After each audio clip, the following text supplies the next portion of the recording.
Adelaide have started season 2009 in outstanding fashion, winning 4 of the first 6 matches. They've won 3 of the last 4 against North Melbourne by an average of 10 goals. The downside is the Power have lost 5 of their last 6 here at Etihad and 5 of their last 7 interstate engagements. It certainly shapes as an enthralling clash between Port Adelaide and North Melbourne. James Hird and Lee Colbert will be keeping a close eye on proceedings tonight. Now, gentlemen, am I overstating things if I was to say this could be a season-defining performance for North Melbourne tonight? Oh, definitely not, Colby. I mean, if they don't win this, they're 2 or 3 games outside the 8, and really, this is a game they have to win. You'd expect the old North Melbourne spirit to really come out here tonight. Most definitely, James, and as you mentioned, if they get rolled tonight, they're in a lot of trouble because when they turn the corner at the halfway mark, they've got a lot of interstate games, and they don't actually go out of Victoria until round 12. Well, you know North Melbourne better than anyone. You've played there, you've spent a lot of time there. Will they be saying this sort of thing in the rooms? Will they be really drawing on the teams of past, the spirit that's got them over the line so often in the past? Yeah, most definitely. I think, early days we certainly had the edge over Port Power, so, I'd like to think that they can get that advantage back because it's certainly been missing the last couple of times anyway. And Hootie, I think one of the things we do come to realise is that unless you're Geelong, if you're struck down by injuries, a few teams have the depth to cover it. Yeah, that's right. I mean, the AFL set up so that if your top 3 or 4 players are out, you're really in trouble. And, without Harvey, they're in trouble. But, Daniel Wells is coming back into the side. That'll add pace and skill to them. The Kangaroos have a chance tonight. I think they've got to set up defensively and really try and stop the Port Adelaide team getting the run out of their back line. Well, we can hear a few people cheering for North Melbourne behind us, but I don't know what size crowd we're expecting tonight. Look, the crowd's been talked about all week. I think Eugene Arocca, the North Melbourne CEO, has been wondering how they're going to make any money out of this. But, North Melbourne are here. It's time for them to start playing. Don't worry about the off-field issues. Tonight's about getting their football team back on track. It certainly is, and here come North Melbourne. They've lost 4 of their last 5 matches to languish in 13th position on the ladder. And in 4 matches here at Etihad Stadium, they've won just 3 quarters. And in those 4 matches, they've averaged a score of just 69 points. So not a lot to hang your hat on. Gentlemen, take us through the matchups. Yeah, well, Gibson on Motlop. I mean, Daniel Motlop, wouldn't matter who played on him. If he's in great form, he's going to kick goals. He's a sensational player. And Ebert as well, good to kick goals in the forward for Port Adelaide. I think Drew Petrie will get back on Warren Treadray. He's the perfect matchup. You can go with him with speed and strength. Certainly a good matchup with Drew going back, not forward this week. And this is where the game we won, in my opinion. Simpson on Corns. Chad Corns has to be stopped. If he has a great night, I don't think North Melbourne can win. Zeeble on the wing against Cassisi. Zeeble's been very good as a young player, and the captain of Cassisi needs to stop him. The on-field brigade, Brogan, best on ground last week, up against McIntosh. Of course, young Goldstein coming in for North Melbourne as well. They'll have to be on the job against big Brendan Lade as well. Yeah, and Hale under pressure. Chaplin on him. Hale's under pressure to perform. I think he had a terrific year last year, but hasn't played up to expectations. They'd be expecting a great game from him. They've also got to stop Peter Burgoyne off the half-back line, running and delivering into the Port Adelaide forward line. Adipati Carlisle, the full-back, he's an outstanding player, unheralded, and he'll get Edwards. Edwards kicked 4 goals last week in a return, but he'll certainly have to be on the job tonight and kick a few more goals for North Melbourne. And Wells coming back into the side. He adds pace, he adds skill. He was criticised before he went out injured. He needs a good game as well. I think, like many of the North Melbourne players, he's playing for the respect back in the competition of his side. Great to see Jason Davenport getting his first game. The 23-year-old played at Geelong, starting on the bench. Plenty of players for Port Adelaide that could have the potential to give North Melbourne some headaches. I think this man is one of them. He was back to his best last week in the showdown.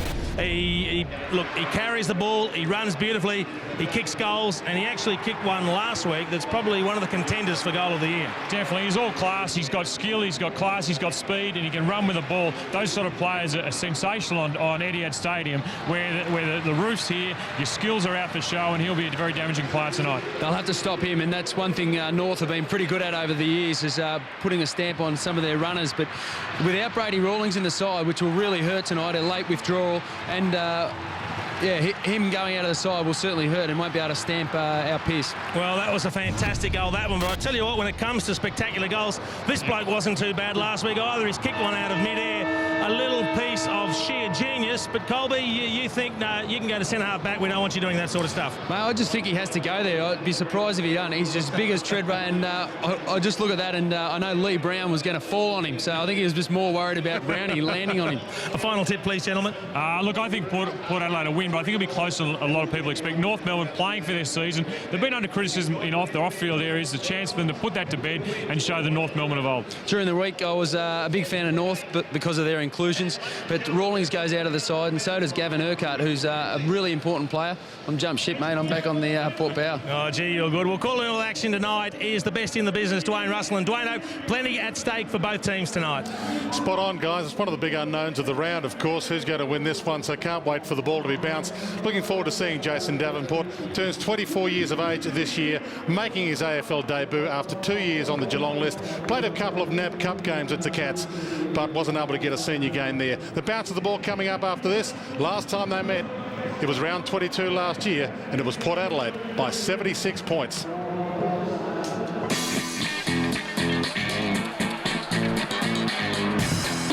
I keep my rhythm slow. I move my hand to the tempo. Elects to use him now. He goes for distance, unprotected, goal square. North Melbourne have kicked the first three. Going to Rich Stewart, is it? Likes it off the boot. His first goal in the AFL. Taking the kick. Great rack. David Roden. Daniel Motlop the target deep, and they go to Corns instead on the 50-metre line beyond his distance. Hands back to Roden, who unloads from 48. Roden kicks his third. Sam Fowl, Shannon Grant with a chance to kick a goal in game 300. And I move my hand to the tempo. He's an exciting commodity, and so too is this man, David Roden. Kicks the goal, a career high, 4 majors for Roden. Nice way to finish 2008.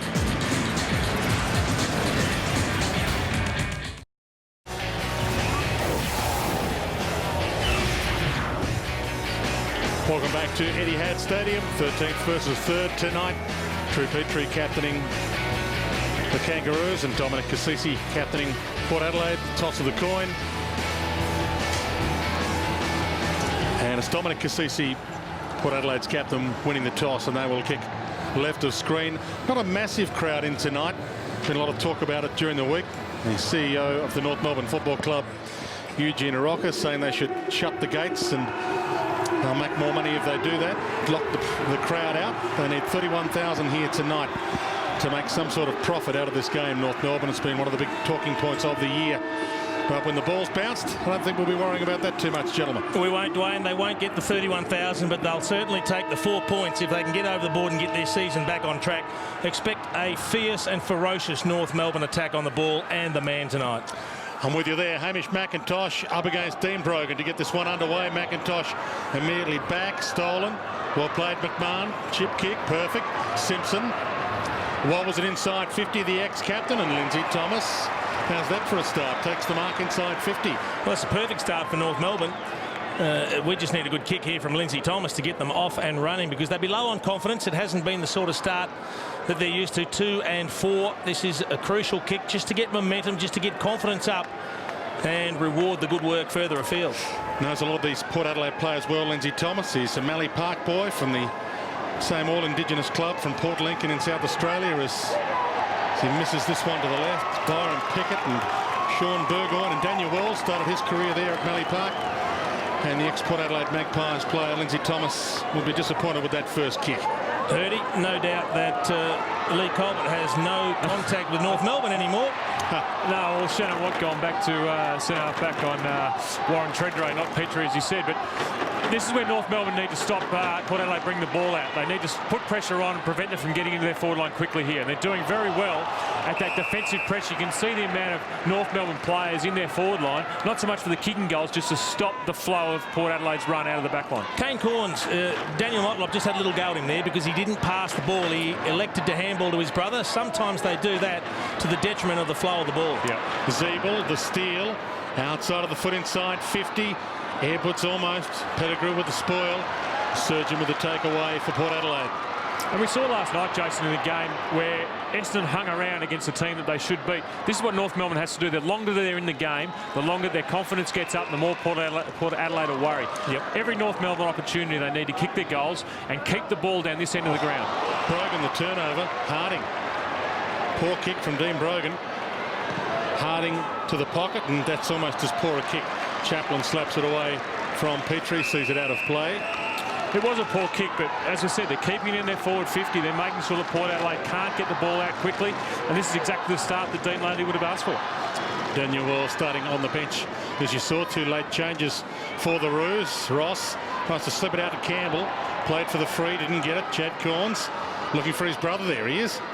Back to Cassisi. Brogan, that's a better possession. Surgeon, and looking for Travis Boak and Zeeble. Too good. Every time you see him, you're impressed. Everything he does is just right. Fantastic mark there, and he gets the opportunity to go back and have a settling shot for goal. Yes, he's yet to be nominated for the NAB Rising Star this year, Jack Zeeble, but he is, at the moment, the 4th favourite, according to most bookmakers. I suspect it's only a matter of time. And he slides this inside the post beautifully. North Melbourne get the first. It was a great kick from a pocket that's not that easy to kick from it here at Etihad Stadium. But the goal resulted from a poor kick by Surgeon, I think it was, out to, it should have been an accurate kick, and I'm sure Mark Williams will be going off in the box about that. When you bring the ball out of the back line nowadays, you can't afford to turn it over like that. And Zeeble in the right position at the right time and had to finish, so North Melbourne in a beautiful position.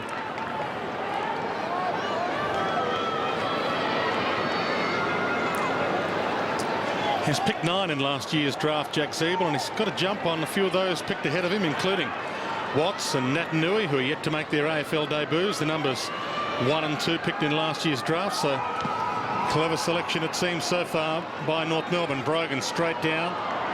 Peter Burgoyne couldn't get the clearance. No free there, and the umpire, it does find a free, holding the ball for falling on it. Well, we know now that North Melbourne have turned up the play. They've turned up the play. They know their season's on the line and they're here to play. We're not sure yet which Port Adelaide has come, but that'll work its way out very quickly. Swallow to Ben Ross, in for his first game of the year. A wobbler, eludes Thomas. Pettigrew. Brogan's getting a lot of possessions inside defensive 50, not a lot of them good. Roden got it from Chad Corn, slips it to Boak. And now Tredrea with some space. Open forward line ahead. Ebert runs long. Tredrea short instead to Lade, and laid it out too far in front of Lade. It was a on the full. Poor kick by Tredrea, but Watt was they're happy for Tredrea to move up the ground. Watt just waited for him to come back, happy for him to get his possessions up there, but when he moves forward into 50, they're going to play on him. Just Scott Thompson with some arrogance around Brendan Lade. Chad Corn's back with a flight, almost. Surgeon dives in with Ferrito, and now Thomas the steal, got it away. Too many options to handball to. Roden ties that in.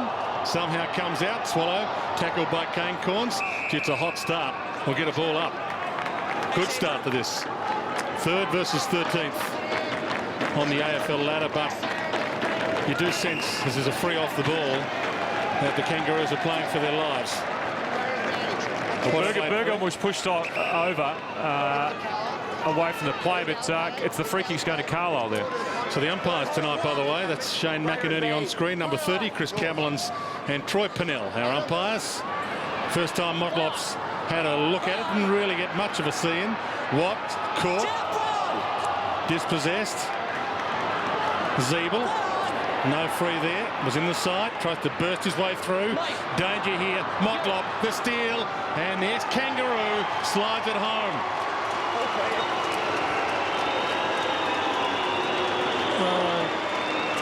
I think he's fortunate he kicked the goal because he had Daniel Pearce screaming past for the handball, and when he kicked the ball, Pearce threw his hands up. He thought he should have been rewarded, but when you kick the goal, well, there's no arguments whatsoever, and that's what Daniel Motlop is there to do. You can see Pearce there peeling off, and he couldn't believe it. The head went back, but when he saw the goal go through, he thought, fair enough, I won't say anything, but a hand pass would have been nice because Pearce would have had a bounce and run into an open goal. Aaron handball by North Melbourne out of the back line there, and the way Daniel Motlop pounced on that, that's the sort of skill he's got. But as you said, Jason, that could have been a missed opportunity, and he's very lucky that it went through in the end. Brogan. Yes, Motlop, not one of those players who ever dies wondering. Cassisi, the tackle was a little pushy. Umpire will sort it out with the ball up. 47 games for the Kangaroos. Daniel Motlop, his brother Shannon also played here. A few Port Adelaide players with some ties to this club, including Andrew Cracker, of course, who is the nephew of the famous Jimmy and Phil. Simpson tried to slot it through. Zeeble, kick smothered. Ricochets to Kasisi. Didn't get a decisive handball away, and that's ball. Zeeble again. Started from defence. Gibson just gets the kick away. Warren slips it wide. Perfect pass. Harding, 45 from goal. Well, he's actually worked off Daniel Pearce. Harding, they're playing on a wing together, Lee Harding and Daniel Pearce. You saw Pearce nearly get on the end of one running forward before that Motlop ended up kicking. This time, Harding the one running forward into space. Roden couldn't get there to cover. And he can be a wild man in front of goals. Lee Harding does have a 1-goal, 7-game to his name. You can see his opponent to Daniel Pearce about 10 metres behind the mark. Very happy to let David Roden stand the mark and pretend it was him that was on him. Has 3-1 so far this season, and the kicking boot on tonight. North Melbourne back out by 7. You've got to say that's the start North Melbourne wants. A very good goal there, very good kick by Harding, and they need to kick those goals under pressure. But when you give the guy that much space off you in the forward line, it's really unforgivable. You can't allow a guy sitting there and give him 10, 15 metres, because in AFL football it'll damage you. A nice kick, well weighted to the guy. You know, Roden there laying off his man, that's not appreciated. But the game started very well, both sides in and under, hard contested possessions being won. No surprise, Dwayne, to see Daniel Wells on the ground, and Kane Corns has gone straight to him. Yes, Mark Williams did tell us that during pre-match that would happen. So what an honest guy he is. Brogan with the palm down, went for Kasisi, missed him. Ball tunneled out. Salopek. McMahon stole it from him. Wells just on. Little fumble, then a slick handball. Harding, short, Campbell. And a look on tonight, North Melbourne. A wobbler. Tough one to mark, and Edwards, did he mark that? No, Pettigrew stole it from him. Edwards thought he marked it. The ball's away to the outer side, even. Still confusion here. Salopek. Carlisle. Gray. Over the top to Boak. Just missed him. Boak can run on. He can have the shot. Doesn't want to. Lade. Thompson with him. Toe poke. Pearce. Almost wanted to hand that to Warren Treadray. And we'll get a tie up and we'll get a ball up. Here's the mark again. Did he hold this? Well, it looked like it went in for a safe chest mark. Oh, that's a mark. Yeah. He marked that cleanly before Pettigrew pulled it out. That's unlucky for Aaron Edwards. Would have been a set shot, 35 out directly in front. Free kick off the ball. It'll be North Melbourne's ball. So that's the second off the ball free kick Shane McInerney has spotted. This one's to Harris. And what they are doing, Dwayne, is they're trying to play on. They're trying to move the ball quickly and trying to break down the Port Adelaide defence by playing on as quickly as they can, taking the risks. You can see the game plan pretty well. Win the contested possession, tackle hard, and play on at all costs.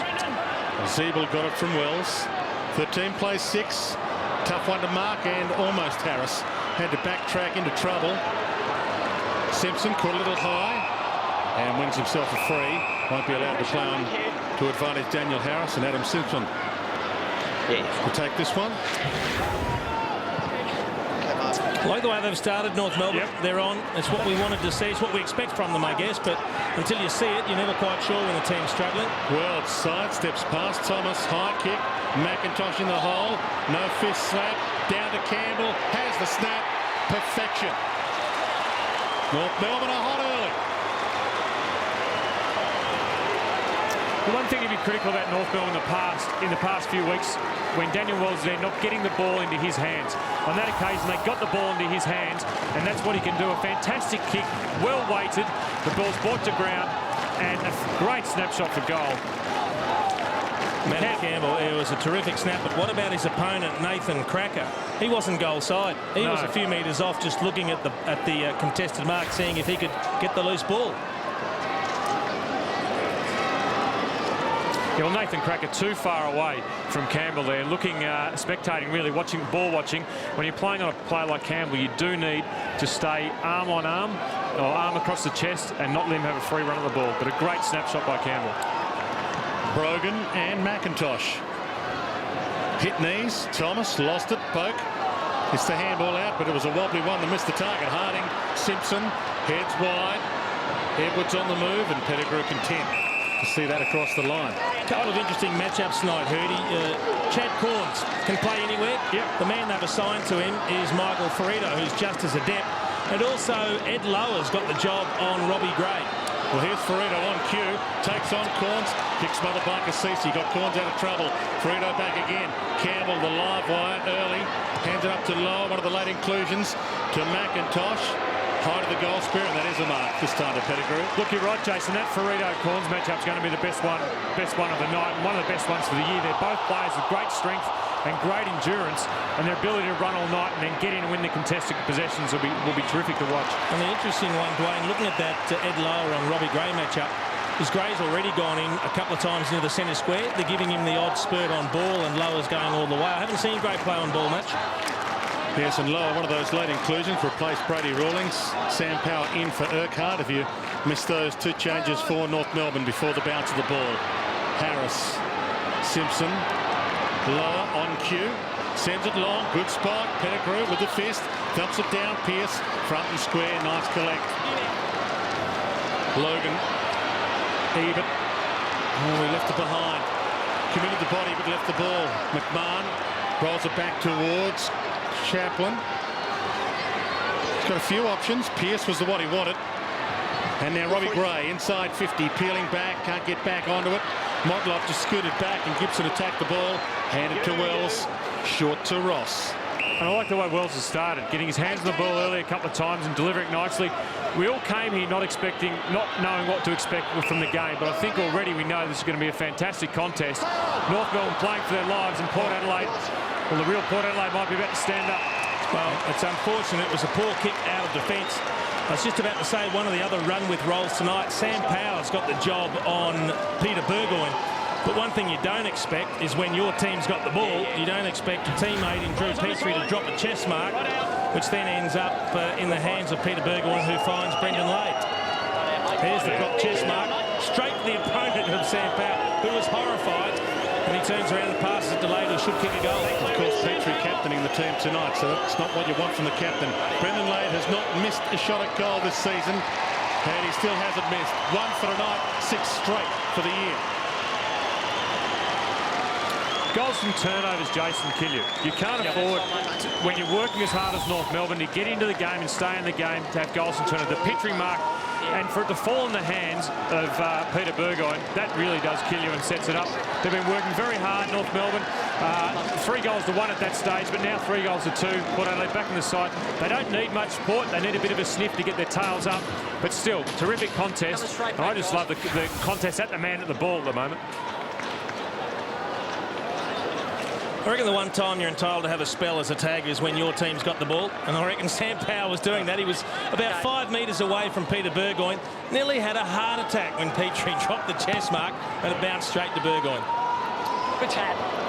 See, the umpire enjoyed that tap, and the umpire might enjoy another one here as Todd Goldstein, who started on the bench, is up against Straight back this way. 2 of arguably the best ruckmen of the last 10 years, Lade and Brogan. They were both in at that contest, and neither of them ended up going for it. Now, the last 2 bounces have been superb as well. They have been soaring high up, straight up, giving a great opportunity to both ruckmen. Let's see if he can do 3 in a row. It's come under scrutiny a bit, the bouncing of the ball, but this has been fantastic thus far. Goldstein showing why he's in the side. A great tap ruckman, got his hand on the ball the last couple of times. The hit-outs to advantage are going to be very important tonight. Goldstein is in the team for that reason, and at the moment doing very well against Lade and Brogan. So Brogan just off, and Treadray on for Port Adelaide. Lade uses some body and gets his own clearance. A wobble at half forward. Treadray caught behind Zeeble, little push to his own advantage. Then he gets the push. And Pye said it was in the side. Ferrito throws it over his head. Nice one too. What? Wider ball, and Cracker wins this one against Campbell. And there's a long list of Indigenous boys out there tonight who all know each other extremely well. Played together in the All-Stars game earlier this season. Matt Campbell, of course, winning the Polly Farmer medal in that game, so he'll be confident. Ross, Zeeble, poke pass is not good. Pettigrew, Edwards bumped him off it, still alive. Hale tried to throw it up. Zeeble. Davenport in the number 41 in his first game of AFL footy forces the ball up. Jason Davenport, a couple of years on the Geelong list.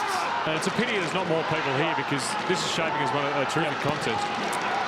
2 years on Geelong's list with 2 NAB Cup games, but no senior games for Davenport. As Thomas got it out to Boak, it wasn't really a handball. He missed his hand, and he dives in to mop up his own mess. You heard the umpire say play on, tucked up against the boundary, and we'll get a ball in. Matt Thomas there on screen with the knees strapped, and Adam Simpson having a well-earned break, resting the old legs. Laid back inboard, Swallow. It was not his best piece of work. Pettigrew with the free. No, his hands on the ball in a bit of space around a pack. It was obviously the kick wasn't a great kick, and it missed where he wanted to go. But just even getting your hands on the ball in the forward line, that gives you confidence early in the game. Not a big crowd in, but they're vocal. You give them that.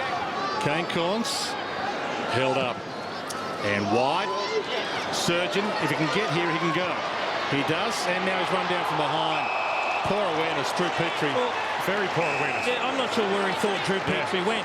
Yes, he beat him on the turn, but you go that slow, you've got to expect players to make a second effort.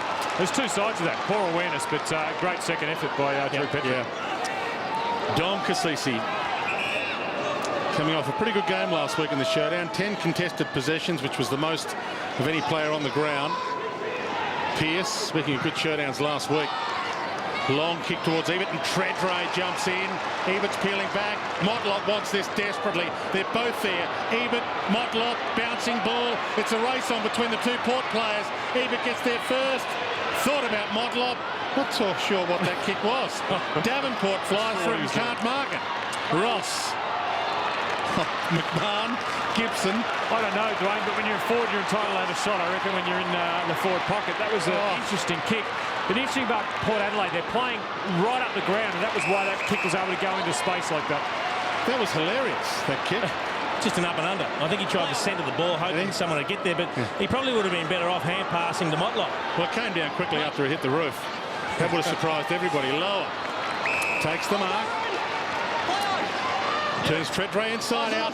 Thumps this to the goal square. Good kick, good spot. Not quite the third grab for McIntosh. Ball in.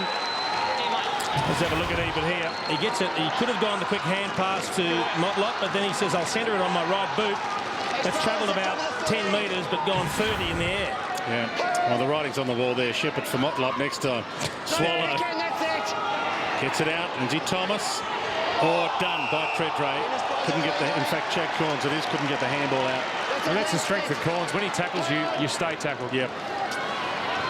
The 1-2 with Surgeon. It's wide. Brother Corns, yes. We might take a count on those tonight, Dwayne. Oh, it's 4 so far. Chad Corns got Kane behind him, so had to go to Ebert, who couldn't mark. Harris, Swallow, Hale, back through traffic. Swallow again. Boat stolen through Warren's hands, gets back onto it to make a contest. Tredray turns into trouble, out to Boat. He's short. Motlop, look out. It's going to be hard to stop Motlop if he gets that sort of delivery straight onto his chest. It was a great kick from Travis Boat because Motlop hadn't actually led. He was standing in front of Gibson, and Boat just put it straight on the boot and said, there it is, go get it. He first reacted to standing in front. What's he thinking, Jace? Do you think he's going to kick it, or he might just wander around? No, please, just a standard drop punt would be nice. Yeah, that's can't do that, isn't it? Yeah. There's nothing standard about Motlop, is there? He would have been better off, I reckon, selling the dummy and going the check side, because that would have had more chance of going through. No degree of difficulty there. No, I reckon a bit goes on upstairs at times with Daniel Motlop. He's a very exciting player, and he's worth the price of admission. Oh, definitely. You get excited about watching players like that, but that's a goal he shouldn't miss. Yep. McMahon with the thump towards Hamish McIntosh. Chaplin helped out with Brogan. Peter Burgoyne somehow extracted a handball. To throw. Well, I think that's a good explanation for when you said somehow extracted it. It was just a chuck. I think he might have manufactured it at the back of the hand. McIntosh, we'll have a look at that again. Harding. Thought about Wells, but Wells said no, no, no as he was running past. It's working hard, Wells. He's working really hard. Ross heads wide. Hale back with the flight. Corns, great commitment. Cracker left it behind. Good tackle. Lindsay Thomas the fumble in opportune time. Warren dives in. Good contest this early. Pearce threads it through. Peter Burgoyne, it was Rusty last week in his first game back. Pearce, Roden, speaking of Rusty this year, throws that out. Well played. Carlisle, Boak. Here's Motlop again. See what he does here. Yeah, this looks more difficult. Takes him on. And dragged down and done. Great tackle. Big win for Gibson, that. Great chase. He's not too shabby leg speed-wise, Gibson. He can run the best of them down. Simpson to Wells. There'll be a few players needing a breather shortly. This has been hot from the outset. Thomas. Cracker, who's been their go-to man all year in defence, takes them on beautifully through half-back. Now to Motlop and Gibson. Good battle. Motlop wins this one. And Daniel Wells stayed down after that contest spot, down the ground. Let's have a look at that Burgoyne throw. You said that he manufactured. That's almost a hand pass. Almost a hand pass. Yeah, not quite. This is the Gibson chase. That's a beauty. Yep. I reckon they were a little bit unlucky here because he kicked it off the deck. Treadray was all on his own, but they didn't play advantage. Well, Boak's been free for a while. The umpire won't let him play on. He just said nothing silly. And from I wonder who? if he was talking to Daniel Motlop. It's umpire Chris Camelins. So Daniel Wells is in the hands of, well, he was in the hands of trainers. He looks okay now. You can't really believe anything North Melbourne tell you about injuries, unfortunately.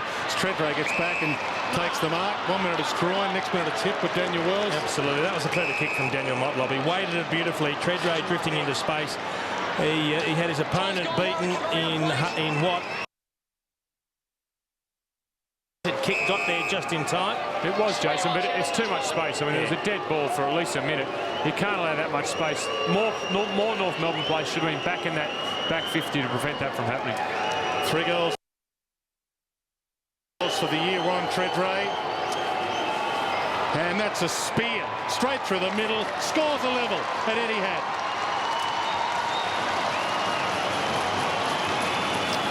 Look, a goal against the run of play. I think Port Adelaide just starting to get themselves back in the game, and 19 points apiece. But this kick into space, there wasn't enough North Melbourne players in that area. There's a lot of players standing there zoning space. You can't zone space. You've got to zone where a player is going to go to or going to be.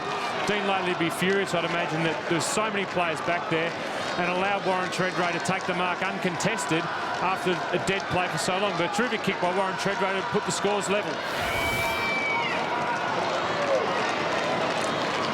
You asked for Dean Ladley if he was ropeable.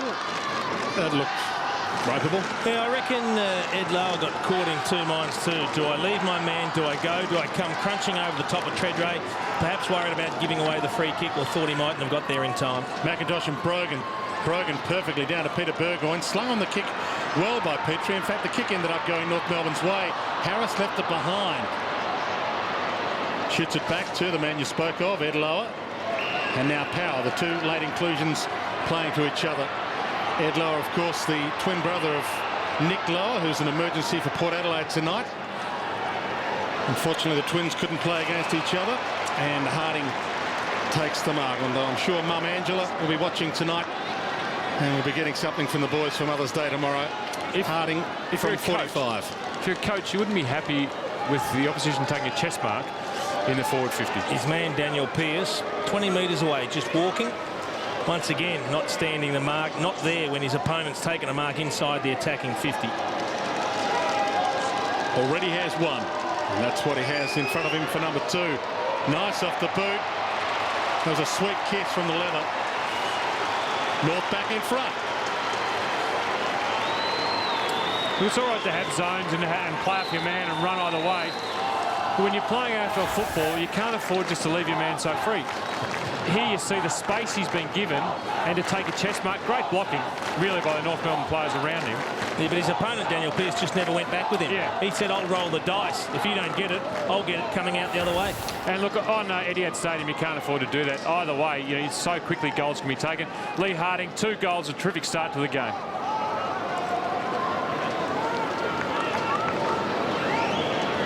26 minutes gone, opening term. Harding and Pearce working some overtime as we work our way into time on. I don't think Daniel Pearce is too used to having to worry about his opponent. He's more running forward attacking. All of a sudden, Harding's got him on the back foot. Thomas, as Logan cut that off. Kane Corns tried to thread a handball out. McIntosh Brogan just barreled through the contest, did well. Davenport wants to keep his spot on the team. Won that. Corns, Pearce to get one back on Harding. Can't bend it like he bent it last week. It's out on the floor. And that's exactly what he was thinking, Dwayne. He wasn't looking to pass. He thought, chance to get one back. On 2-zip down, I need to bounce back.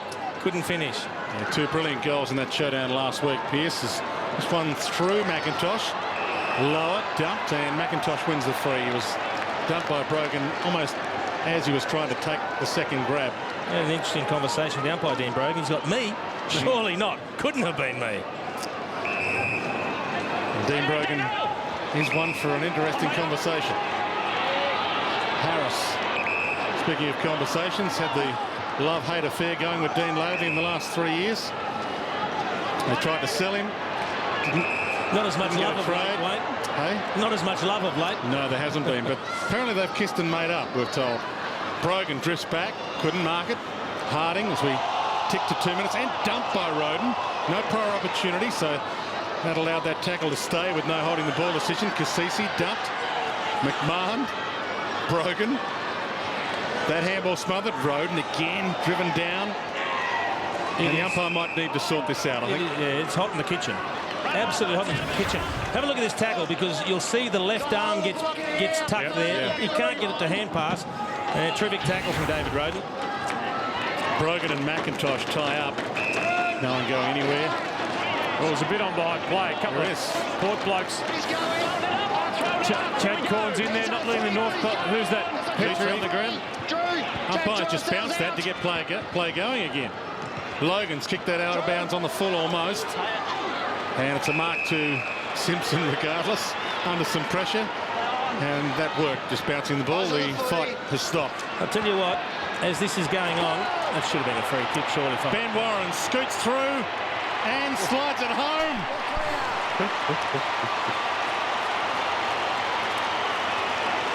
Well, they're up and running, North Melbourne. Yeah. It was an odd finish. I thought he'd actually missed it. He could have gone the hand pass over the top. Young Ben Warren. It looked like he tried to kick a banana, but it ended up floating back the opposite way, just inside the post. I was about to say, while that was happening, I'll tell you right now, Lee Harding again loose in the attacking 50. Yeah. His opponent, Daniel Pearce, not going anywhere near him. Here comes the kick. You can see the man over the top, but that has just been a mung floater that snuck inside the right-hand goalpost. That went both ways. Well, it looks like the villain from the Da Vinci Code, doesn't it? Terrific pick up there, and I mean, why kick a drop pump when you can kick a floater through and keep everyone excited? But good hands, clean hands, worked his way through the pack, and good goal from a young player.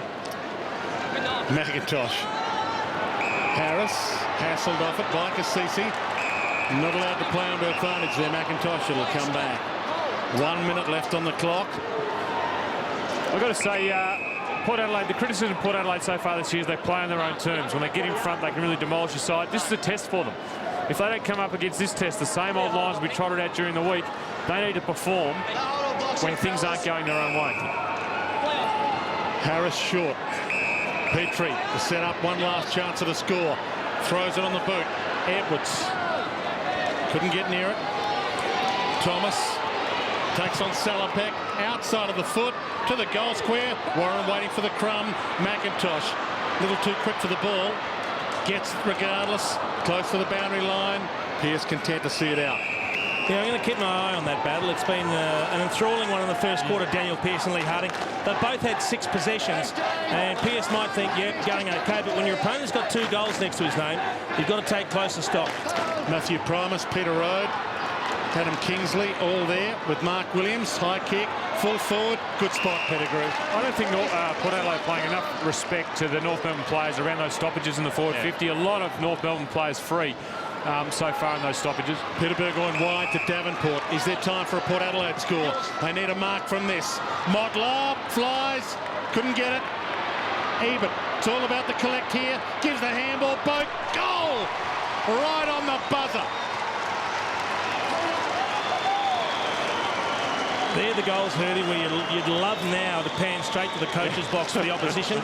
There is no greater hate in the world of football than conceding a goal in the last seconds of a quarter. Well, North Melbourne deserve to be 2 or 3 goals up in this quarter. They're actually only The first quarter, and goals against the player, goals made from turnovers are really hard to get back, and you feel a bit sorry for North Melbourne because they played very, very well, but they're only going to go into the break with a 1-goal lead.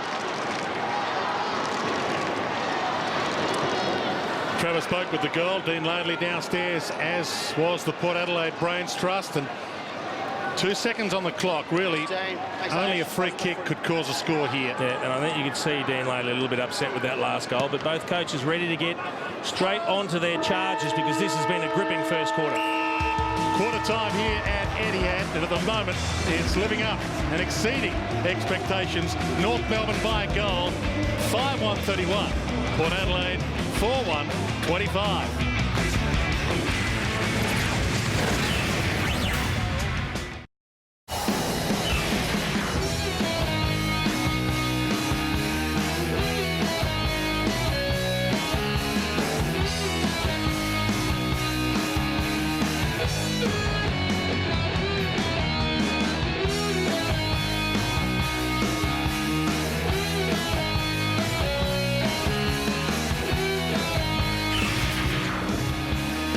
Well, the latter might say this is 3rd versus 13th. North Melbourne coming in with a 2-4 record. Port Adelaide with a 4-2.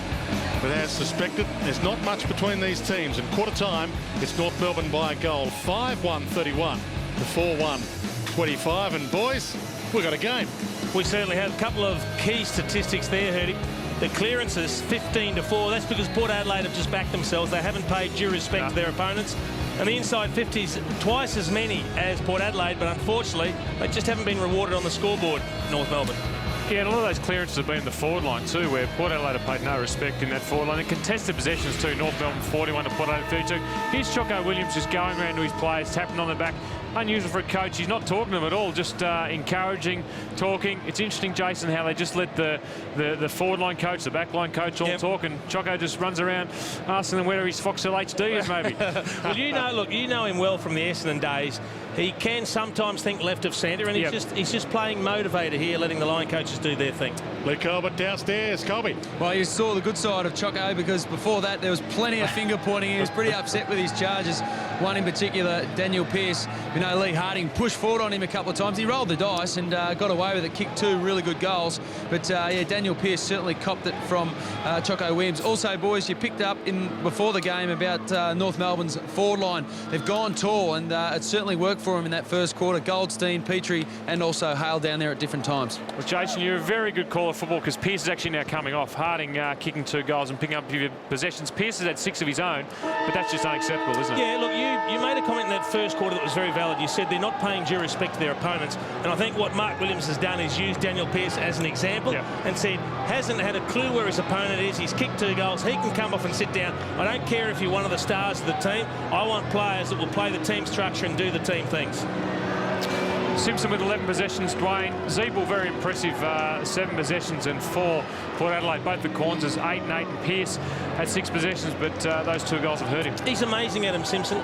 I mean, he chalks it up like that, but sometimes you don't even know he's there. He's in and under, he's shoveling it out, he's doing the things that need to get done, but he just slips under your guard. And he passes Keith Gregg's 294 game mark today to be the 3rd North all-time game player. Can he go all the way, Dwayne? Well, only Wayne Schimmelbusch with 306 and Glenn Archer 311 are in front of him. This is game 295 for the former captain, the champ. Let's call him that, because that's what he's been. High kick to half forward. Salopek attacked it, as did Ferrito. Neither could mark it. Cassisi threads his way through. Wobbler to half forward. Off the fist of McMahon. Ebert and Wells get there. Wells slick.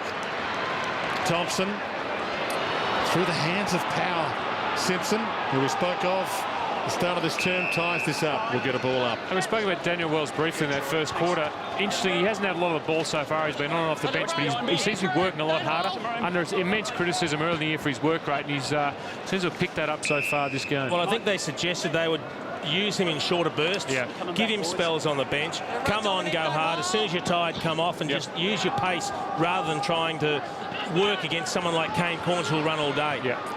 Little fumble from Chad Corns then, and that was enough, as it quite often is in football play at this speed. One fumble and you're dead. 25-31. North Melbourne by a goal. Early stages, second term. Cassisi You heard the play on call. Came out the first tackle. Attempted to get it out, and umpire Chris Cameron's content to call for a ball up. Last time these two teams met, round 22 last year, and it was Port Adelaide by 76 points in that one, and it did ruin North Melbourne's finals campaign in essence, and they said they were out for revenge tonight. Forito thumps it inside 50. Hale under it. Salopek back of the pack. Just bounced unkindly for Thomas. Pettigrew to Surgeon. Kane Corns coming off that 37 possession game last week in the showdown. That kick not so good. Davenport might make it okay. Good commitment from he and McMahon. Gray tries to cut it off. Zeeble. Gibson. Surgeon 2 to beat here and beats them both. Good play by McMahon to win the contested possession, but going forward with 2 players free, you can't afford to spot the Port Adelaide player. Corns to Cassisi, who ducked out of that tackle, and Corns mopped up the mess. Spoke. And now Davenport, who can go the journey if he wants to. There's no one ahead of him, no one coming at him. Looks up, sees the goal square, can head there for his first goal. Bends it back, even. On the line, can you believe that? I don't think he'll centre this one, boys, like he did last time. He's got to go to the banana. Unless he's got a short pass into the corridor, you'd expect him to kick a banana here. Well, he only kicked 1 goal last week. He's been under pressure for his goal kicking, and the 1 goal he got last week was a handball over the top from the goal line. And his kicking boot just hasn't been on this year. In fact, a couple of weeks ago, Mark Williams said he's essentially on his last chance. His father, Russell, played for North Melbourne, of course. 25 games for the Roos back in '79. Russell Ebert, arguably the greatest player South Australia has ever produced. And Wells with the kick in. Short and nicely. Harris. Thank you. Takes on Cassisi. Heads wide. Petrie on the line. Little help from the fence. Stay out, Michael. And both teams trying to assert their influence on the game.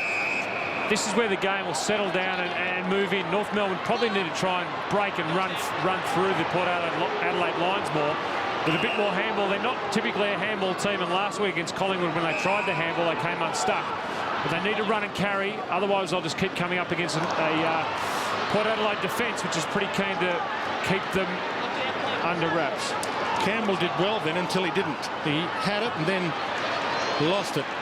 Tredray, Corns, poor handball, back to Watt. Harris, Gibson. It's a tough ball to win. It has been from the opening bounce.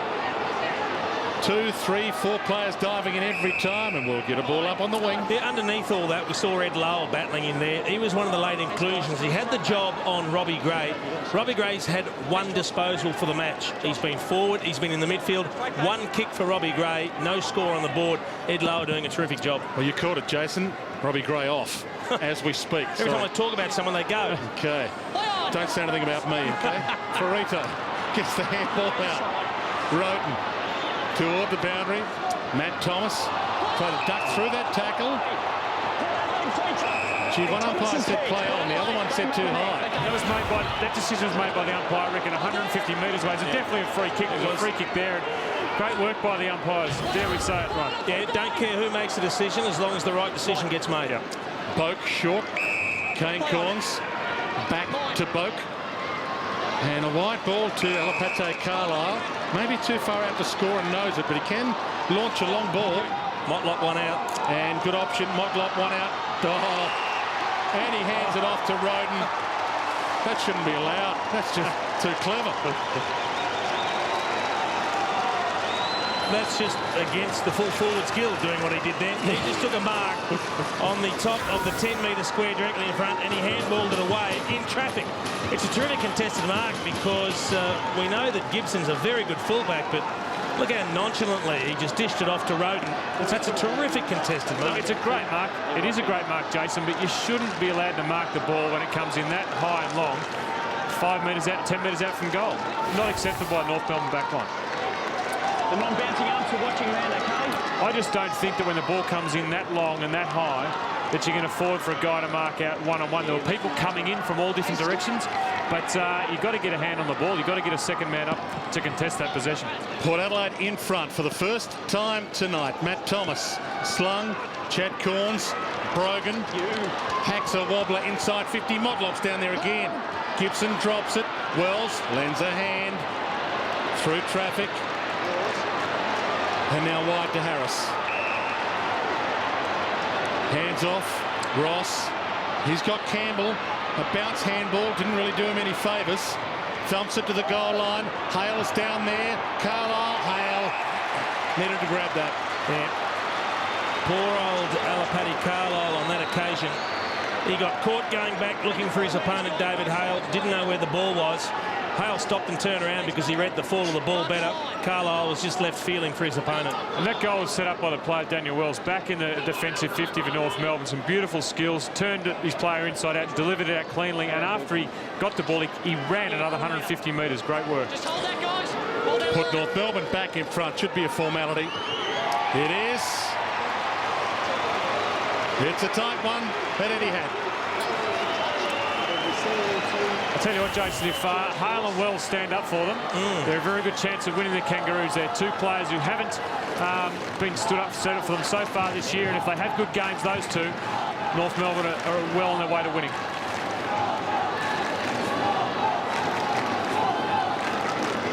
Lee Colbert down on the boundary line. The arm wrestle exactly between Daniel Wells and Kane Corns. It's interesting. Port Adelaide are trying to isolate Kane Corns, and Wells is trying to get free. Lee Colbert. As I mentioned, Kane Corns is they're trying to isolate him for Port Adelaide. Daniel Wells is the man, the go-to man, and as you can see, they're leaving as much room as they can across centre-half back.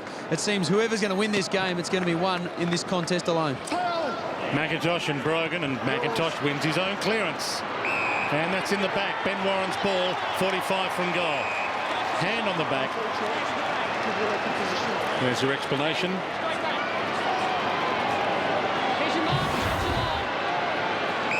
Yeah, definitely a free kick there, Dwayne. And in AFL footy now, you can't have your hands anywhere near the back, and he gave me a little shove, so that was a free kick that was warranted. And he's been 50-50 this year in front of goal. Ben Warren has kicked one tonight.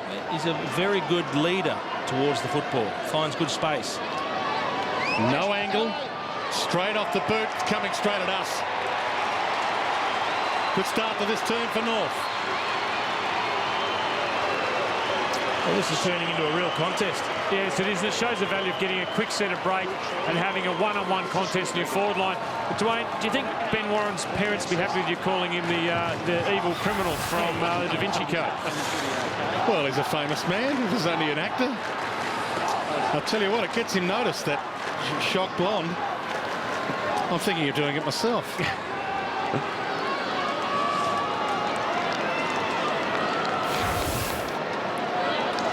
Well, Ben Warren going with the blonde hair and obviously gets seen a lot. A terrific shot for goal. But Jason, any chance of you going with the dyed locks?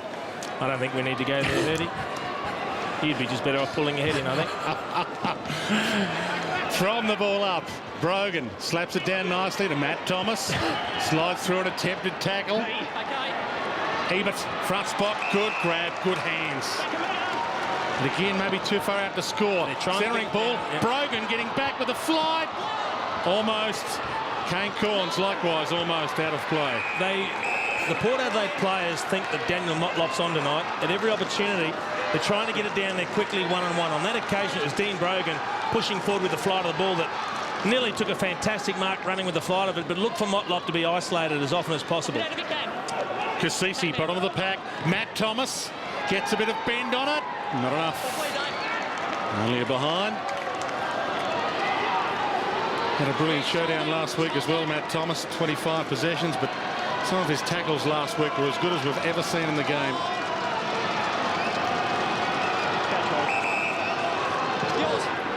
McIntosh the target from the kick in and held it long enough. In fact, the second grab his regardless. 43-33. Port Adelaide led for a brief period in this term. But it's now North Melbourne by 10 points again. To the wing. Fly from Lindsay Thomas. Left it behind. Pettigrew. Surgeon. Dangerous handball to a one-on-one. Chad Corns. Back to Pettigrew. And that's a nice roll. Salopek. Inboard Kane Corns. Open midfield. Short pass cut off by Wells. Cassisi's kick terrible.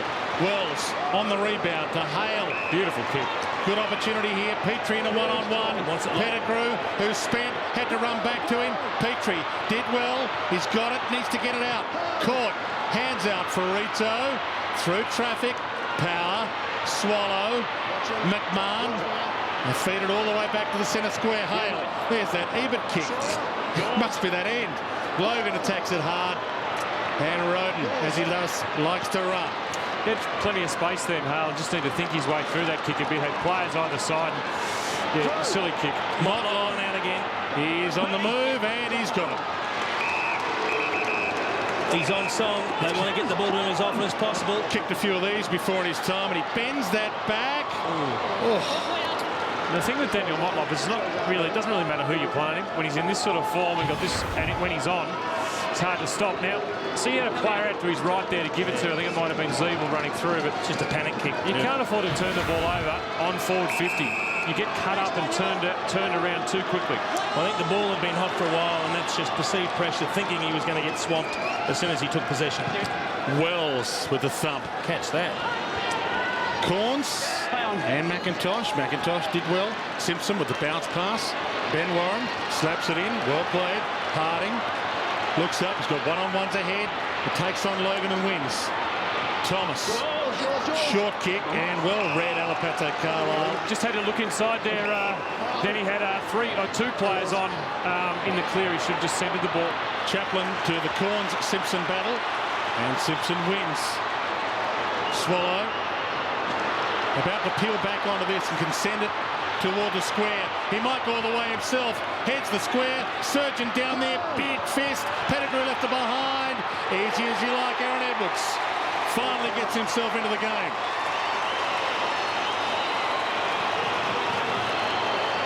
Well, this is the product of relentless pressure from North Melbourne.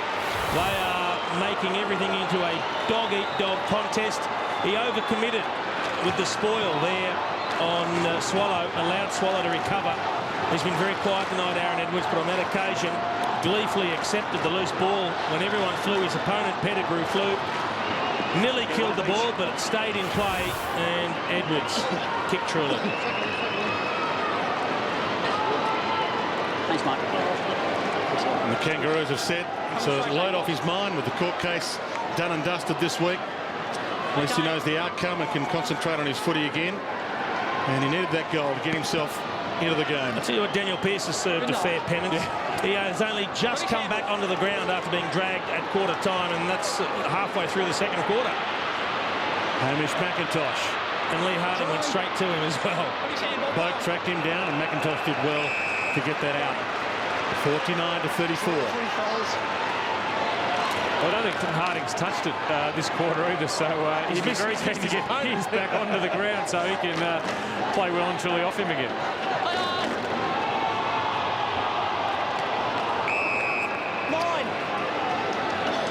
Contest. Straight up. The Frito and Corns battle. Corns gone to full forward, and Frito's staying everywhere he can go. The great thing about Frito is that he can play wherever Corns chooses to. He's not going to get exposed if Corns plays deep forward line like he is. Well, that suits North Melbourne because they're happy to have Frito back there, and they were starting to get a little bit worried about Motlop one out in the goal square. Still a tough ball to win. Boak on the bottom of that pack. And you don't know whether players are injured or not, but Corns has spent a little bit of time on the bench. You're wondering whether he's got a knock at any time during the game, but I think Port Adelaide need to get him onto the ball and gets the ball into his hands because he is a very creative player. Oh, laid, but down to Wells. Little slap on from Ross. Cut off by Salopek. He's been in good form, averaging 30 possessions a game the last month. Salopek and peels onto this for his second in the string. It hits Motlop, lace out. And that's not 50. No, surely. No. But very generous. He's taken the mark back inside 50. He's in range if he wants to have a go. Yeah, he might need he's got to play on. How can that be play on? Didn't step sideways. He's given it some sky. And it's almost crept it in. How can that hit be the play post. on? Hit the post. Well, the umpire suggesting he wanted off his mark to the right. You see a fantastic lead straight up the middle, straight at the player with the ball. Salopek delivering beautifully. He gets tackled from behind, but that's fair enough. But he must have just wandered off to the right. Well, Lance Franklin is play on every time he takes a step then from now on. Yeah. Farita, 49-35. Danced around Robbie Gray with ease and then turns it over Peter Burgoyne. They've got Corns. Oh, and he hits Harris. Gee, he went the wrong Lays way. the tackle. Daniel Motlop's all on his own in the forward pocket. And Peter Burgoyne didn't see him. And Peter Burgoyne shows his disgust there. And for all Motlop's dominance, he's still only kicked 1-3, so his effectiveness on the game, you'd say that he's had the better of Gibson, but with 1 goal, 3 and, you know, only 7 possessions, Blade thrown out stuck of in the there. game. He's telling Chad Corns to get out of his area. He's telling Treadray to push up. He wants the goal square. Motlop. Well, Treadray's under this. Motlop's there with him. Treadray flies. Motlop peels for the crumb. See if he can do something with the garbage. He does. Finds Kasisi. And that's what he needs to do with the ball in his hands. He's such a creative player. If he's not going to kick the goal, he needs to set up other goals. And Kasisi in space, too much space, really. He struggled a little bit tonight, Dom Kasisi, the Port skipper. He's only had the 8 possessions, but he's turned a few over. His kicking efficiency hovering at just 50%. This would be a nice way to start turning things around with a straight kick. And they desperately need a goal, Port Adelaide. Big kick this from the captain. He runs around and passes to Chad Corns. And they manufacture a goal. No, it's a behind. Well, that's just... Well, I can't work that out. they did their own nest in there, really. But it's terrible play from both teams. I mean, you can't leave Chad Corns in so much space. Have a look at Motlop. He's saying, you're 40 out directly in front. Why not kick the goal? And Dom Kasisi, your skipper, he knows better than that. Well, obviously he doesn't. He should know better than that. Let me rephrase myself. Thank you, Dwayne. Port Adelaide can't send the runner out tonight either because he's been banned for 4 weeks. David Arnfield. Well, they can send out another runner. Farito. No, the message isn't delivered quite as well. When Arnold's not delivering it, let me tell you. Is he good, is he? Oh, yeah, he's been delivering it. Well, he's been delivering it back when I played. Look for Motlop again. And the short to Treadray is cut off by Wells. He is starting to get the sulks, Daniel Motlop. He nearly didn't chase them. Zeeble. McMahon. Lower. Wells. And North Melbourne can sense something here. Harding on the rebound. Aaron Edwards calls for it long. It's in his direction. Pettigrew turned. Edwards takes a good mark. And I reckon I've harped on it all night, but Daniel Wells with his hands on the ball, it's the right decision, straight down the middle of the ground. They're going to have to start closing him down, and he's going to create more havoc for them through this game. Lee Harding got the ball in the middle of the ground. That's a great spoil from Wells. His opponent, Daniel Pearce, was 20-30 metres away. Daniel Motlop was on his own in the goal square, calling for it long. He's getting frustrated by his teammates' ordinary selections in terms of their disposal. And now all of a sudden, North Melbourne shooting at the other end. And Aaron Edwards has 2 goals from 3 kicks.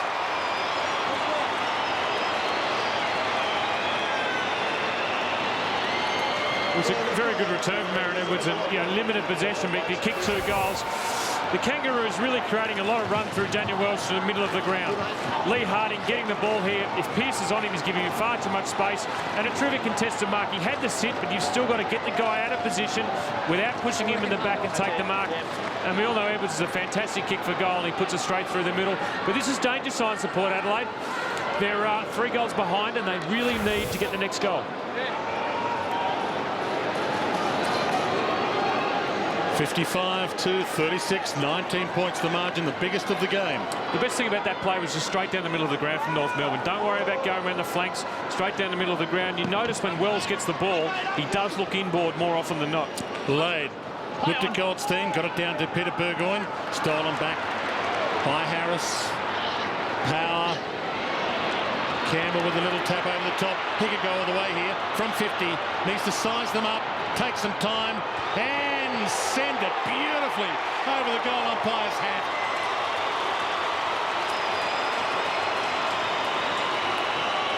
It's extraordinarily accurate goal kicking. 10 goals won, whether it be set shots or goals on the run like that from Matt Campbell. They're starting to tear Port Adelaide apart. So many Port players running ahead of the footy. You can just see Nathan Cracker. He overcommits. If you can't get the footy, the last thing you do is you run under it. If he's in any doubt, he's got to stay back on his opponent and try and force the ball to the ground. He tried to go in front of his opponent and intercept, and it's cost his team a goal. North Melbourne playing very well, but Jason, I don't think Port Adelaide are playing anywhere near enough respect to the North Melbourne opponents. They're playing one-way footy at the moment. They're trying to win the ball and go and kick goals without paying the leaving too many players free and running their own race. Goldstein and Lade again. Goldstein might win his own clearance. He does. Swallow. Just a bomb. Corn from 5 deep. Couldn't collect it. Ball hits the deck. Kangaroos have the numbers, but it's tied up. And we'll get a ball up. 22 minutes gone. Second turn. And do you think Chad Corns moves himself there, or do you think that's the request from his coach? I mean, he's gone back. He was down 4 before. He's been in the middle, but looking to play a loose man to create some play for the Port Adelaide. Yeah. Wells slips his way through traffic nicely. Heads wide with the pass. Hale's out there. Beats Carlisle. Handballs it back. Outside of the boot, Frito. Oh, they're on. They are on big time.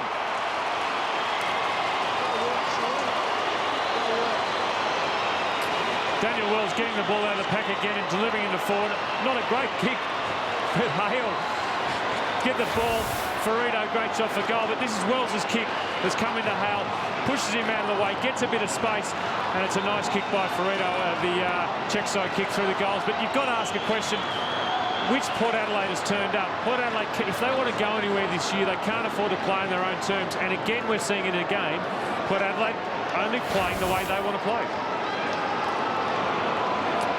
And I don't think it's acceptable, Dwayne, that the side can play so well in the showdown last week and then turn up today in a game that really consolidates themselves in the top 4 and play like this. Port Adelaide at breaking point right now, and North Melbourne can sense it. Logan to Pearce. Motlop's on the move in the pocket. Can't get anywhere near it. Eben dropped it. Motlop outside of the boot from the pocket. Lade can't get there. He does, but he hit McMahon and he hurt him. McMahon set his shoulder. Well short. Goldstein. Warren. Salopek cuts it off. And he was done in the ribs. That hurt. Well, there's no point going and remonstrating. Jacob Surgeon is not going to help. They've got to find a way to get some goals on the board. Brogan, and there's the sign. Oh, what's the point of holding the ball up now? Short poke. And left it behind. Warren. Goldstein. Harris. The confidence is rising. North Melbourne. McMahon wide.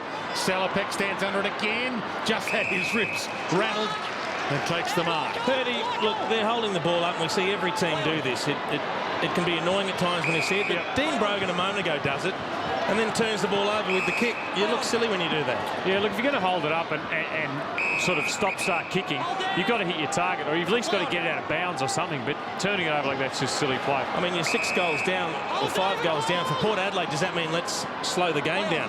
Let's just hit some targets and hold possession for a little while. Well, North Melbourne's all flooded back. Every North Melbourne player is forward of this ball at the moment. So Port Adelaide trying to stretch North Melbourne's zone out. Salopek to send this in the Motlop direction, and he cuts it off. Goldstein easily. And it's really hard to go round a zone on this ground. It's not big enough to go round. It's a much easier ground to zone than the MCG or even AAMI Stadium where Port are used to playing. They're used to being able to go round a zone there, but here, when the whole side gets back, it's very hard to create other options if they're all clogged up. Petrie's given the same signal. Everybody's doing it. Ross. This game number 4 for Ben Ross. I think the best game of his career was last year against Port Adelaide. 20 possession game as Watt heads wide, and they're around the zone here. Harris to Lowe. In some space. Looks up and the runners peel off. McMahon all the way from defence. Got to fly at it but couldn't bring it down. Now Logan and Port Adelaide on the rebound if Pearce marks this. He doesn't, but he gathers regardless. To the open side, Port Adelaide now. Corns, Davenport, Roden, Salopek into the corridor. Poke pass to Lade. And he was able to pluck it. Motlop's on his own. Motlop's still on his own. He's been ignored. Treadray won't get there for the mark. Bouncing ball, forward pocket. He's been well held. Heads to Motlop. Oh, it went through his hands. And it's out of play. You'd only be upset at himself. Yeah, he's upset at himself there, but a moment ago he was filthy on Brendan Lade. He was all clear, and the kick went to Treadray instead of Motlop. But he's getting very frustrated down there because he knows he's close to kicking a bag, Daniel Motlop. Warren, straight down the corridor. Gets it back again. Good tackle, dragged down by Davenport. Edwards throws a handball out, but he missed the target. Robbie Gray hands to Davenport. Chance to kick his first ever. And he's picked a good time to do it.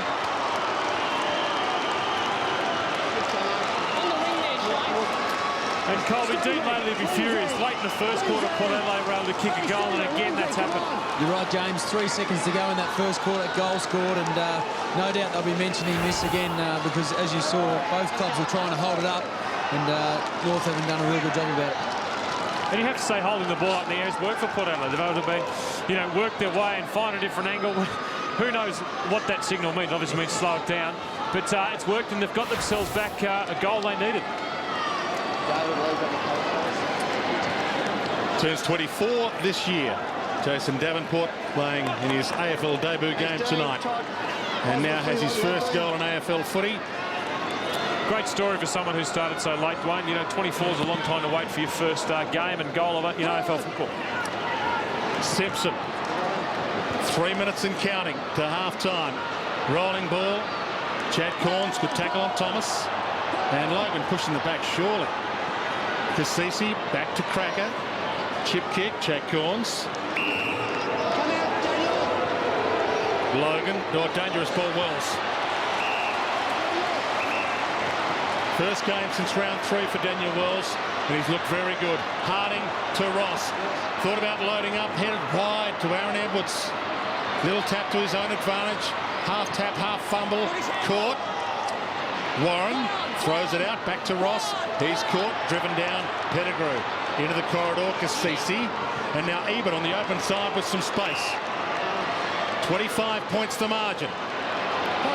Pearce hunts it down with McMahon. Got the kick away, but it's all North Melbourne. Simpson dropped it. Hale. In fact, it's Watt gathers the crumb. Barreled. Back to Watt.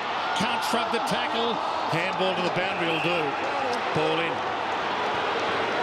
And you wouldn't want another goal if you're Dean Laidley. Your sides work very well. 25-point margin. You need to keep that margin going into half-time to make sure Port Adelaide don't get any sort of hope coming to the second half. Inside 2 minutes to half-time. Kasisi back to Logan. Ducked out of the tackle. Kasisi just pops the pass in the Brogan direction. He's got it. Too far out to score. Motlop lurking again. Well, he doesn't want to go long because there's a couple of loose defenders there for North. Pops it up in hope. And Treadray got hands to it. Gibson can't rush this. Knows it. And did brilliantly. Short pass. That's not so good. But to the boundary. Ball in. 25 points the margin. 1 minute 19 on the clock. North would be happy to go in with it staying at 25. Inside 50. Ball back into play. McMahon to Swallow. North with a lot of players back. Harding got an open forward line to go to. Slips it to Ross. And he takes on Lade with the chase. Can he hit the target? Aaron Edwards inside 50. That's a beautiful pluck. Great mark, but also great run and carry. Yeah. That's the sort of run and carry you want to see from North Melbourne. It's what they haven't been doing for the last, well, pretty much all season. But that run and carry, a perfectly way to kick. But Aaron Edwards, this will be 3 goals, and he's come back into some form. Ben Ross, I think he had a look, Dwayne. He thought, it's Brendan Lade chasing. If I bounce this and run at full pace, I can keep carrying. He's not going to catch me. And then the lead opened up with Aaron Edwards. He's been kicking the ball beautifully. Yes, 4 goals last week against Collingwood. This for 3 in the term tonight. 3 goals, all in the second term from 6 possessions. when you run through the centre of the ground here at Etihad Stadium, you just make it such a short avenue to goal. If you can get the ball inside the two AFL logos and deliver it, as you see the mark, I mean, that's not an easy mark to take, Jason, especially in today's football where you can't have your hands and push in the back.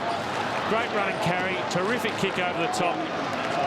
And as we see again, great skill to run and carry. North Melbourne, terrific first half. They're up and about and everything their coach would have wanted from them.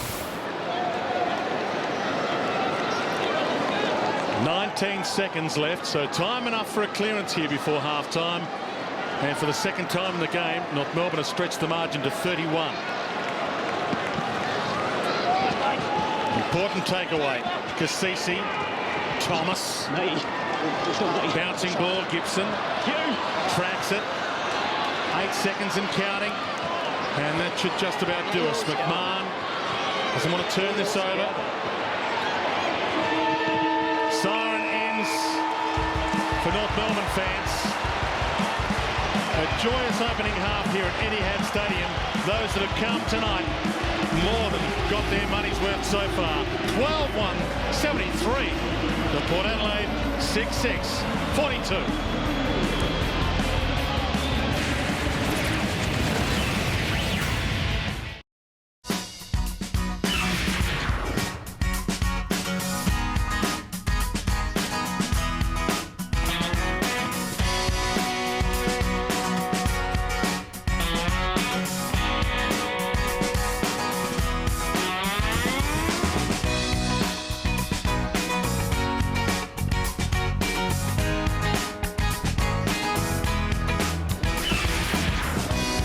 Time at Etihad Stadium, and North Melbourne have brought their A game tonight. 12-1, 73, a 31-point lead over Port Adelaide. 6-6-42. Edwards with 3, all coming in that second term. Campbell with 2. Simpson and McMahon getting plenty of it for the Kangaroos. Motlop and Boak, all single goal kickers for Port Adelaide. Chad Corns leading the way. Having a look at the match stats, Hurdy, the clearances still remains a problem area for Port Adelaide. North Melbourne dominating. Yeah, they are. I mean, 25 clearances to 13. I don't think the Port Adelaide players are playing enough respect to their North Melbourne opponents. Let them have too much time, especially around the contested situations. But North Melbourne just terrific. Up and about. Daniel Wells, absolutely brilliant across half-back, and Port Adelaide really need to close down Wells. Well, it feels like North Melbourne dominating the contest, but in actual fact, it's only 13 scoring shots to 12. The key difference has been North Melbourne have been fantastic in front of goal. 12 goals won. That is extraordinary conversion, and we're not just talking about simple set shots. No, there's been a lot of difficult shots, a lot of snaps, a lot of movement around the ground. North Melbourne really on top of their game at the moment. This ball here comes in from Swallow, contested situation at the top of the square, and then Edwards just free. The Port Adelaide player should have put that ball right through the goals and prevented the goal being taken. But, North Melbourne up and about, they're winning the ball out of the centre of the ground, they're winning the ruck contest, and if you do that, and you don't man up like Port Adelaide aren't, you really ask for trouble. And this goal here just curls it back nicely, Jason. Yeah, he does. Too many Port Adelaide players rolling the dice, getting ahead of the footy, not getting goal side of their opponents. Daniel Wells, he hasn't dominated, but he's had some very important touches at crucial times, and he's starting to enjoy just playing in bursts off the bench. Michael Ferrito, who's done a great job on Chad Corns, kicking a fantastic banana goal there. He's been important as well, although we might see a little bit later on that he wasn't Dean Laidley's favourite player when he got into the rooms. They really have been very good in every aspect of the game. They put enormous pressure on Port Adelaide. Daniel Wells, that man we spoke about, you've enjoyed his game. You've liked what you've seen from him. Look, I have. He's been under pressure. I mean, he's been criticised throughout the year for his work rate, particularly not being able to get off his man. He has missed the last couple of weeks of injury. It seems he's up and about this week. He's working hard off the ball. You watch him off the ball, and then when he gets the ball, he's just dynamite. And most of the times he gets it, he goes right through the middle of the ground. And I'd say that he's been involved in 5 or 6 of their goals, the chain of ball, and he started it off. He's playing on a good player. He's playing on Kane Corns, and he's doing very, very well against him. He certainly is. He's directing traffic when he does get it, and there he is getting back to help the defenders. An important spoil in front of Treader. That probably would have resulted in a goal to Port Adelaide if he doesn't get there. I think you like when a guy's been criticised, see how he responds. It's a real sign of character, and Daniel Wells has had his critics throughout his career, but tonight he's up and about. Well, he's been doing it in short bursts off the bench. What about the evergreen veteran Adam Simpson? He just keeps on keeping on. He's like an ever-ready battery, isn't he? And he just chalks up the possessions, and half the time you don't notice. No, he's just getting them in and under like he always has, and his work rate's been terrific. One of the things they've had to rely on him probably too much to try and deliver the ball into the contest throughout the year. This time he's got runners around him to support him, and he's giving it to those runners. Without Simpson on the side, the runners wouldn't get the ball. But Adam Simpson, you know, he's got the true North Melbourne spirit, and he's one of the players leading them tonight. Yeah, certainly getting plenty of it. 17 possessions in that first half. And he works both ways. He's not just there to get possessions, he works defensively as well. We've spoken a lot about Daniel Motlop in that first half. He's capable of so much. He's showed us glimpses of everything, but he's only got one goal to his name. He's kicked one goal, 3. He's already had Gibson moved off him. He's now got Scott Thompson as an opponent. He's looked dangerous. That's the goal that he kicked. They've tried to get him one out a number of times, but I don't think he's happy with his teammates because they haven't made the most of his form tonight. No, with the form he's in and I suppose the space he's getting, you'd think he's been a dominant player, but the amount of ball he's got hasn't created goals. He's kicked one goal for himself, terrific contested mark. This one created a goal, but you'd think he's created more. It just hasn't fallen for him tonight. But the type of form he's in, you'd expect this second half for him to explode. When he's playing like this, he's very much on very hard to stop. There aren't many players in the competition that can stop him with that sort of vision. Kasisi here, you know, silly, should have created a goal. But, yeah, Motlop not happy with his teammates at certain times. Yeah, at half-time, just voicing his displeasure. He has been in good form, but you just think if they can get some ball down to him, he might be able to get them back into this game. Dean Lady, well, he's not resting on his laurels either. He's telling Michael Frito, mate, you've got to be doing everything right all the time, not just most of the time. One man that would love to be out there with his teammates is Brent Harvey. Unfortunately, he won't be for some time, but we'll hear from the injured North skipper on the other side of the break.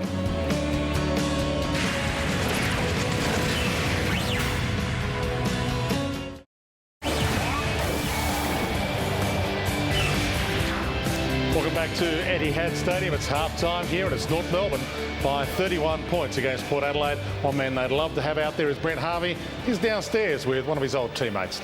Thanks, Dwayne. Boom, you would love to be out there, but that first half was very good because the last couple of weeks been a little bit inconsistent, but tonight, goal kicking, 12-1. Certainly was, Colby. I think that's the highest score we've kicked all year as well, 12 goals. Good goal kicking, 12-1. You know, you just got to get the ball in there. Aaron Edwards is on fire.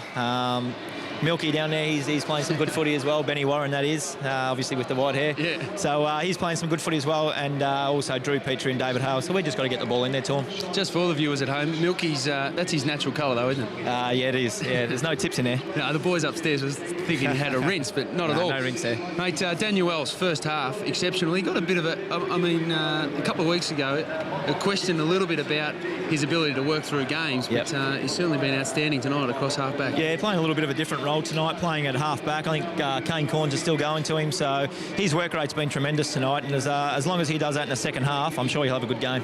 You've dislocated your elbow, out for 10 weeks or 5? Drew reckons I'm a smaller bloke with smaller tendons, so it could only be out for 5, so we'll see how we go. But you just found out you dislocated your thumb as well, so you've done the whole box and dice. Oh, I did. It was a pretty good tackle, and dislocated the thumb. That's actually just starting to hurt now because the pain's starting to wear off in the elbow. It wasn't a chicken wing? I don't know. I don't reckon there's too much malice in the tackle, but the old chicken wing's been thrown around. Now, Lades, a lot of pressure's been on Dean lately, and you're obviously a big supporter, and having both played under him, he's an exceptional coach, and the way his match day coaching is certainly his strength, isn't it? It is. I've been lucky enough. I only have 2 coaches in my time, being the great Dennis Pagan and also the great Dean Laidley. So tactically, Colby, you're spot on. You've obviously experienced what he's about, and he can break down teams like no other coach I've seen. So tactically, he's fantastic, mate. And I know everyone's put him under the pump, but the whole footy team's under the pump at the minute. When you don't win, that's what happens. But look, the boys are right behind him, and we're looking for a big second half here tonight. We can get a win. You know, we're equal with a few teams and probably sitting 10th or 11th on the ladder. Mate, you've always led by example. You're now the captain of the club. Thanks very much for your time, and good luck with the rest of the year. No worries. Thanks, Colbs. Back to you, boys. Thanks, boys. Downstairs, 31 points to margin here at half-time. We'll be back with the bounce for the second half straight after this.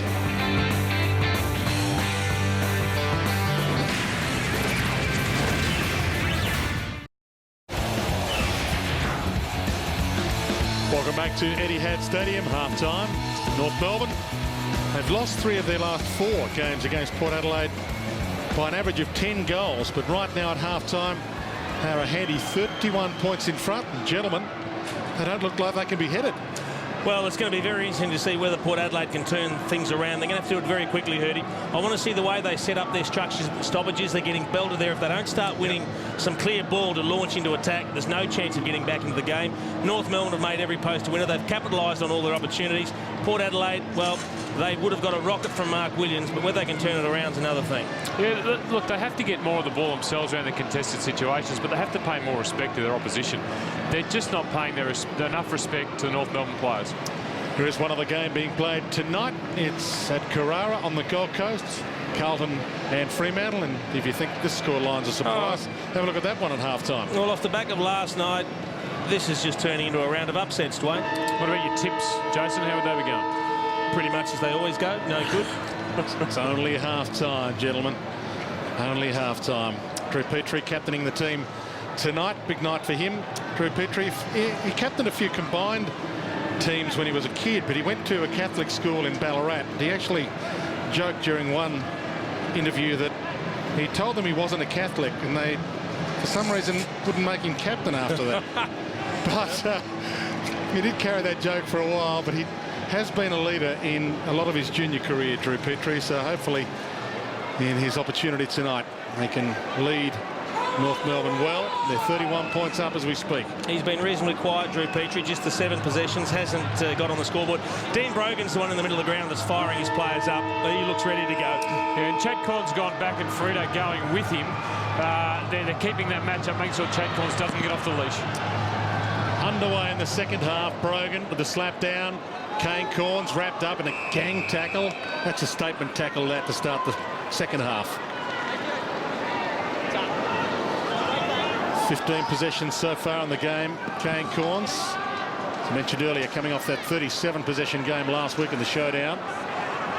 Boak lays a tackle. Again going nowhere. Robbie Gray over the top. The umpire will be forced to sort it out again. And Boak gone to Daniel Wells, leaving Kane Corns free to go and get the ball himself. Yep. Which is smart. They need to create something. They're 5 goals down. There's no point just manning up. Brogan and McIntosh wrap up. Peter Burgoyne didn't really take the ball. He took the tackle. McIntosh likewise didn't take the ball. Matt Thomas does, but they take him down. There's been a lot of this tonight, a lot of the secondary bounces. Peter, we spoke about Peter Burgoyne before the game. Mark Williams critical of him last week. He's in the horrors. He's had just the 6 possessions. He's not using the ball well. He's fumbling. They need a big lift from him. They do, and he's one of the players, when the ball gets in his hands, he's just so creative, and you can't afford for that sort of player to only have 6 possessions. Power doing a terrific job on him. Zeeble out to Boak, who has James told you he's on Wells. Boak got it to Kane Corns, and now Pearce. Back into the corridor. That's an impossible ball. Maybe it's a good ball.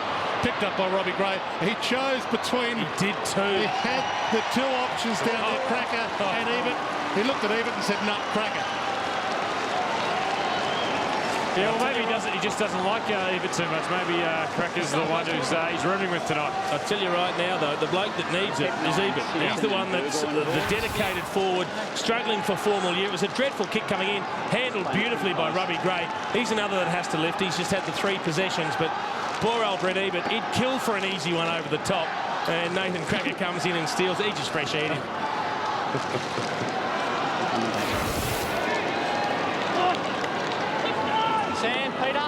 First goal of the year for Nathan Cracker. It's the start they needed, Port Adelaide. Yeah, well, importantly, they had the ball moving in the right direction. It wasn't clean movement into the forward line, but it was movement that was fast, and that creates opportunity for forwards when it's fast movement. Gee, Robbie Gray, that was virtually a throw. Kane Corns, Boak, Salopek, little tap, Pettigrew, Peter Burgoyne. Sends a long ball in the Ebert direction. Needs to make a contest here, and it was a late, ugly one. Harding. Daniel, back a metre now, on the 50. On the 50, please. Petrie.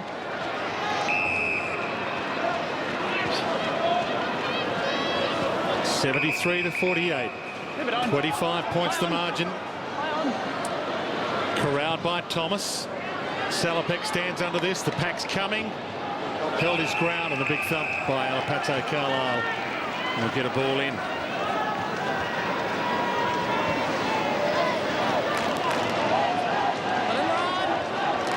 Brogan, front spot. Petrie, 3rd man up.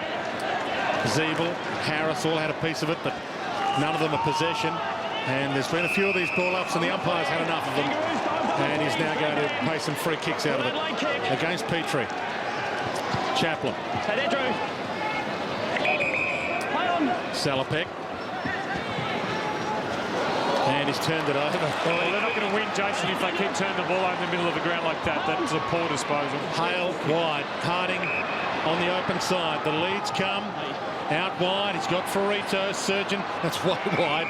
And the Skills have been reasonably poor to start the second half. Let him run off the footy.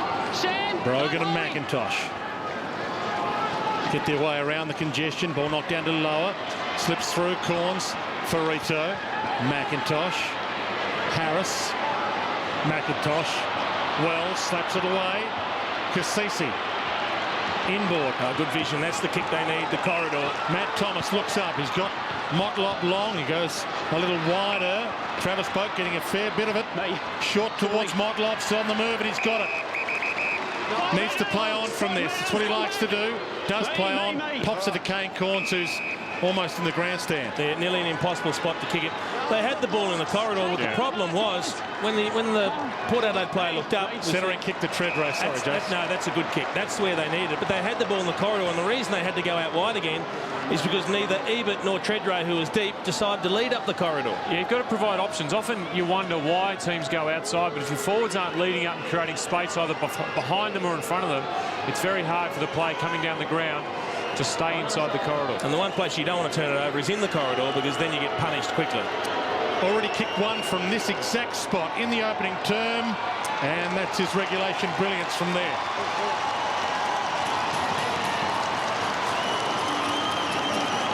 And danger signs from North Melbourne. The way that ball was moved through the corridor, there was no pressure. It went outside, but then when it came back in, this kick from Corns coming back in into Treadray, there was just too much space. There weren't enough North Melbourne players pushed back. Where were the midfielders plugging up the hole? It was a slow movement in there. You know, and Treadray works himself into space and kicks a goal, and the score is back to 4 goals. That's a manageable margin, Jason, and I think that this is not the start that North Melbourne wanted, exactly what Port Adelaide wanted. Goalless in the opening 2 rounds of the season, Warren Treadray. 19 goals since then. Game on now. North Melbourne need to answer. They did everything right in the first half, but Port Adelaide have conjured a couple of goals. Brogan against McIntosh. Brogan held his ground. Travis Boak again. He ducked into that. And I reckon one of the first noticeable differences, Hurt, is they've started to win some takeaways. They've started to win some clearances where they got smashed by North in the first half, and all of a sudden you get first use of the footy. And you know why that is? They're on the bottom of the pack. The last player to get up at the moment is a Port Adelaide player, which means they're getting in and under. McIntosh wrapped up by Kane Corns. Thomas to Travis Boak. Kane Corns. Cassisi through traffic. Pearce. Kane Corns again to Treadray. Dives and marks. Did you see that quick chain of handballs? About 6 of them in traffic. That's Port Adelaide at their best. Getting their hands on the footy. No fumbles. Bang, bang, bang. There was tremendous pressure from North Melbourne, but it was just unbelievable. Kane Corns, he ends up delivering the ball. It's a great tackle on a ruckman. He gets a knee to the head, but then he's up, and he's the one that delivers to Treadray. Yeah, terrific play from Corns. For his second within 2 minutes. Cut the margin back to 13. It's wobbled on him, and it's only a behind. Sigh of relief from a few North Melbourne fans here at Etihad. Well, North Melbourne need to start getting the hands on the ball. They're not really getting enough of the ball at the moment, not winning the contested possession, which they were doing in the first half. And get their hands on the ball, they'll get back into this, or get the swing of the game back going their way. Brogan stands under this. McIntosh almost stole it from him. Umpire said no, not a mark. Lower, chip kick. Edwards lost it. Petrie got it. 2 North Melbourne players fight for it. McIntosh to Power. They've worked this nicely. Campbell sidesteps, wobbles it. Swallow. Terrific movement of the ball. I mean, I know there are a few mistakes, but it was quick play on movement, confident movement through down the ground that led to this shot at goal. First mistake tonight from Stephen Salopek. He just hesitated when he could have gone in and locked the ball up. Allowed North to get it away, and they had numbers streaming into space. Swallow, important kick for North. Massive kick. A steadier, and Swallow says chew on that.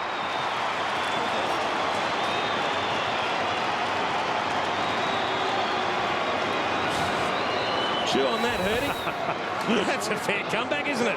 They got the start they wanted, Port. They kicked the first couple, but then Swallow has answered in the best possible way. He ran forward off the ball. He's been a solid contributor, Andrew Swallow. He's had the 12 possessions. He's now got a goal on the board. But called beautifully. You've got to bounce back and you make a statement. You say chew on that. I like it, Dwayne. It's good, Dwayne. Very good. Very colourful. And that was almost a possession taken from the kick-out. I don't think Port Adelaide touched the ball from the kick-out straight down to North Melbourne, and that's the sort of movement that you like to see from the North Melbourne Footy Club. But a good response to a run of goals. To restart it, Robbie Gray and Swallow again. Loops it over the top of Zeeble. Attacked by Pearce, but he was manhandled off it. McIntosh. Swallow sees Zeeble wide. Set it up for him, and he shrugs the tackle. Some strength there. Kick not so good. Harding and Surgeon both attacked it hard. Ball out of play. Look, the kick wasn't great from Zeeble there. Probably not the right option, but the way he sensed where the player was and moved on quickly and swiveled his hips to get out of the tackle was great from a young player. Hey, Brendan. Laid. Highlight the contest. And Simpson, third man up, but ruckwork's not his forte, and he gave it to Roden. Hunted down by Zeeble. He might yet get a nomination for the NAB Rising Star. His game's been good again tonight as Lower is dragged into the turf. It was good play again by Zeeble, wasn't it? Just winning that contested ball and getting it going North Melbourne's way. Yeah, the style of play belies his inexperience. He plays like a veteran. He knows exactly what's happening around the contest. Thomas, who another ruckman isn't his forte, gave it to Ferrito and they're away. Little toe poke, Simpson over the top, Ross, Wells to finish off the work, pokes it wide, perfect pass, Campbell. It was a beautiful kick, wasn't it? Just had the vision to see.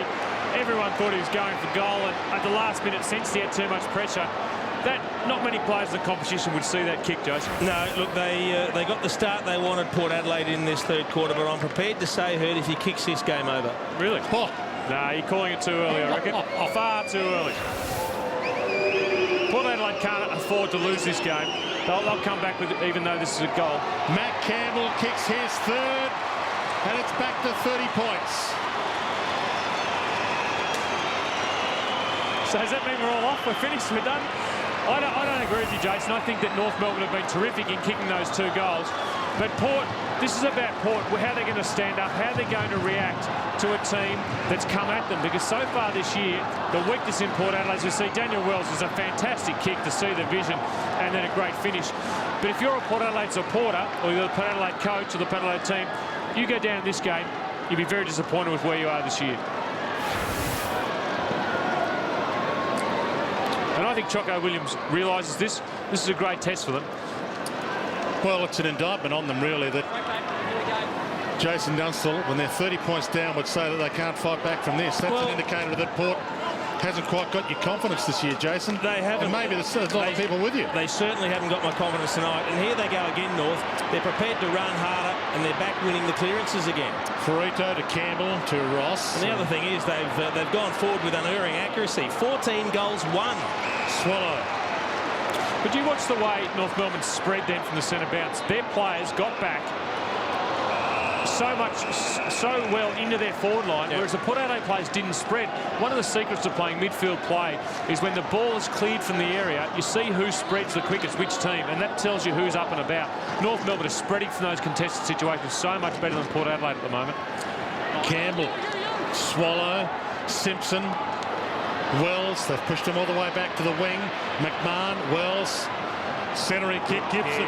Spectacular kick. Look at Harding on his own. He hasn't seen him. And Gibson puts up the big rainbow. Hasn't got the carry. And Corns could have marked. Harking back to that, Roden has still not moved from where that contest was, that last ball up, throw-in was, whereas all the North Melbourne players spread so much quicker. That's where they're not working hard enough out of those contested positions. And there's the sign of pressure. Chad Corns, he could have taken an uncontested mark. He's not even sure what's around him. He's gone the fist. And he's all on his own. Salopek. Kane Corns allowed to get that in the pocket. Shepherd releases him in space. McMahon within Thomas, and McMahon's fist wins out. The gentleman that you mentioned a little bit earlier, Wayne Schimmelbusch. Shimmer, one of the legends of North Melbourne. Adam Simpson not too far behind him in games, but I reckon he'd be enjoying what he's seeing. Plenty of shin boner spirit out there tonight. Yeah, 306 for Shimmer, 295 games for Adam Simpson tonight, who overtakes and arguably one of the greatest ever. Again, Kangaroos, Keith Gregg tonight on the games list. Kasisi. Pearce, centering kick. Ebert for the fly. Got there but didn't bring it down. Peter Burgoyne lays the tackle. McIntosh attacked it nicely. Hands out. Watt. Warren. Pops it wide. Campbell, she's working hard. It's a well-weighted kick, though, too, out in front of his teammate. That not so well-weighted as Logan takes the dive. No, that's a shame because McIntosh was working hard as well and Campbell missed him with the kick. Logan to Salopek. Smothered. Petrie. Not a lot to go to inside 50. Now lower. No one to go to inside 50. Needed to hold it up. Heads wide. Hale. Alapate Carlisle out of play. But that's a win for North Melbourne. It is. And Drew Petrie there is about to kick it long into the forward line where there's no one. And Saw made a great, quick decision just to put the handball over the top instead of kick it. It's man on man everywhere around the ground at the moment. Ball knocked down a road. Almost manhandled before he attacked it. Logan gets it out to Surgeon. Chaplin. Chad Corns to reload, but no one peeling for him on the open side. He's got Davenport, really needs to motor, and does. I'm not sure, Jason, you don't want to second-guess the coach, but is that the best use of Chad Corns sitting back there and getting that sort of position? Pearce to Trent Ray, who'll line up from 50. This is within his repertoire. Doesn't like his chances. Hits even. Well, a goal has been set up here, but if Chad Corns is getting the ball on his own in the back 50, you'd think around the middle of the ground he's going to have more say on the end of this game. Well, I'm not sure Brett Ebert's had a bigger kick this year.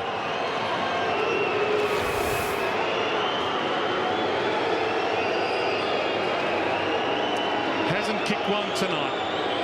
A behind to his name. And nails it on cue. This game's still on.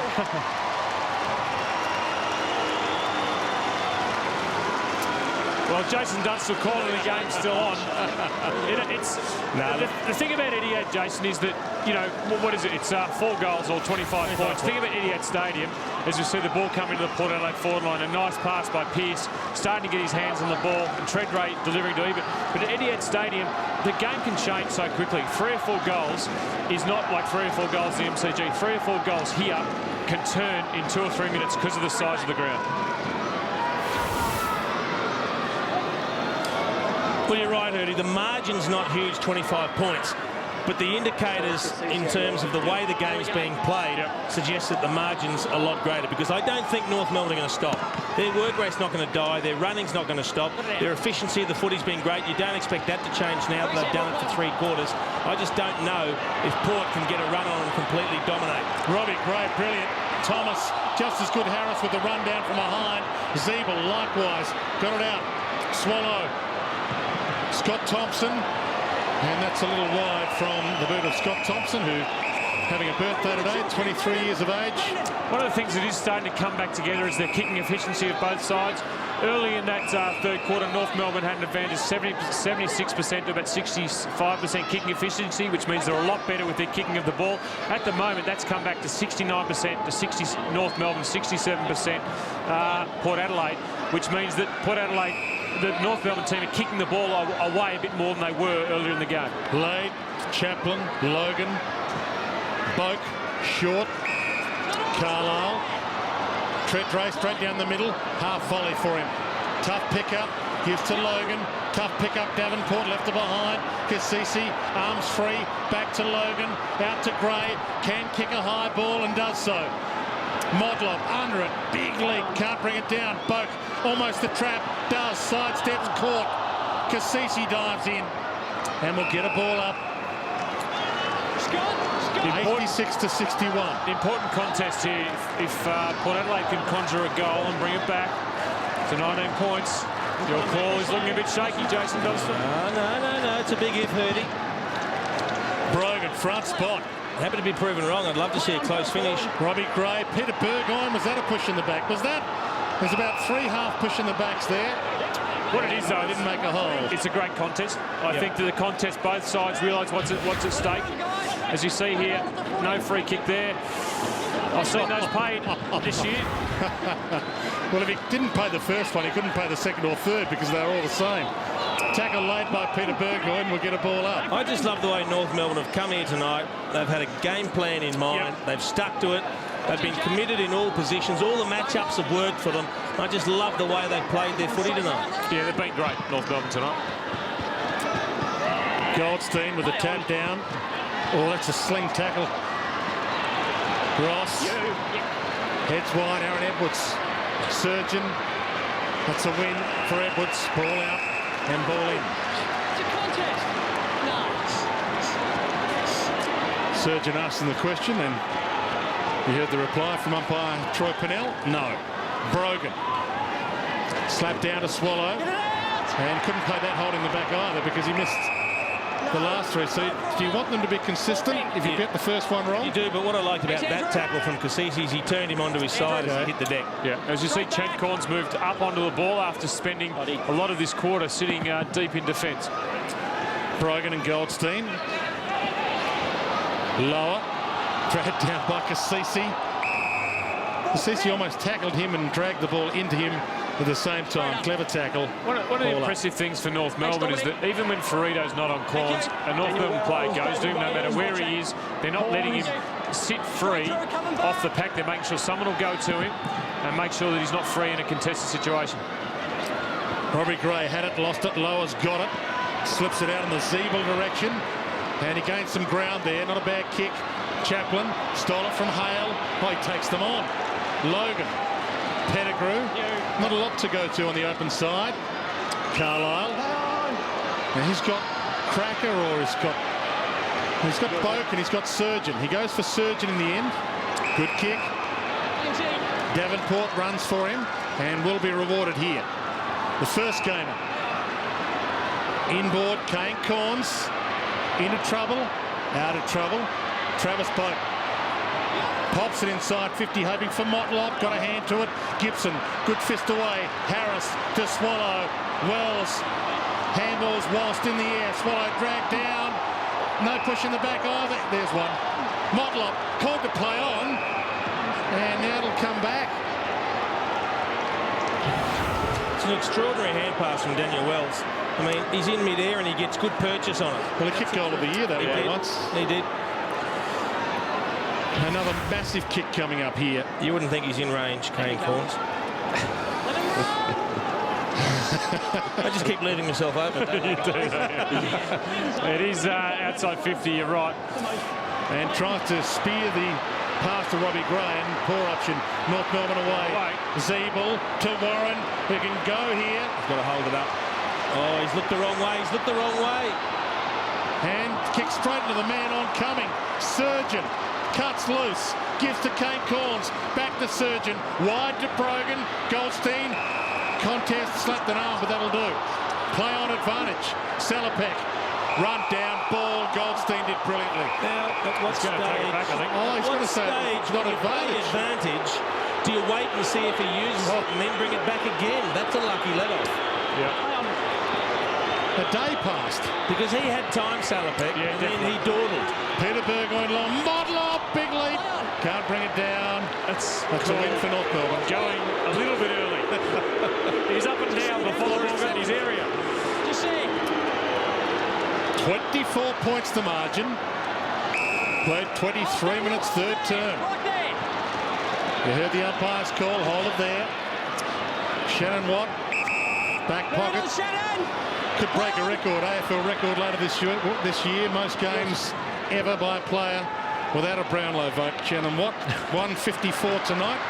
Tracking down Rue Ross Henshaw's 167, the all-time record of games played without being in the best 3 on the ground. Well, this is the free kick that was paid advantage. There's the free kick. So he's called play on.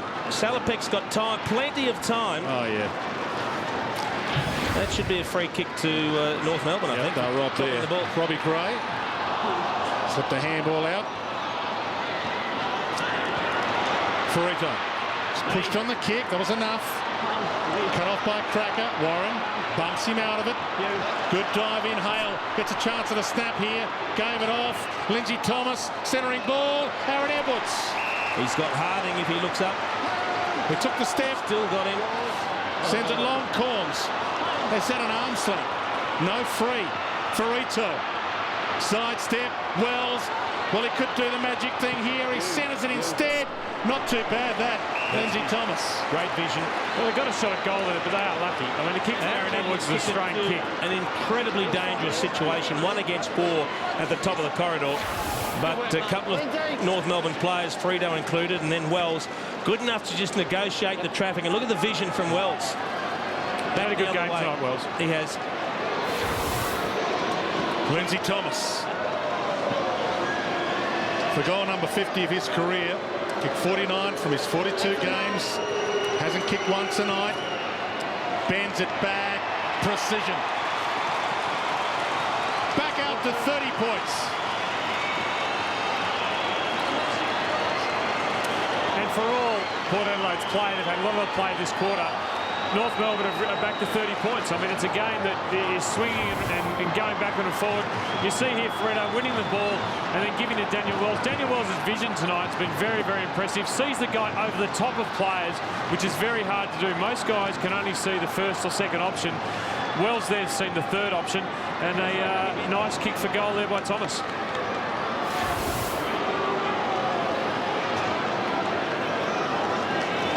But again, guys, Port Adelaide leaving too many free North Melbourne players in the forward 50.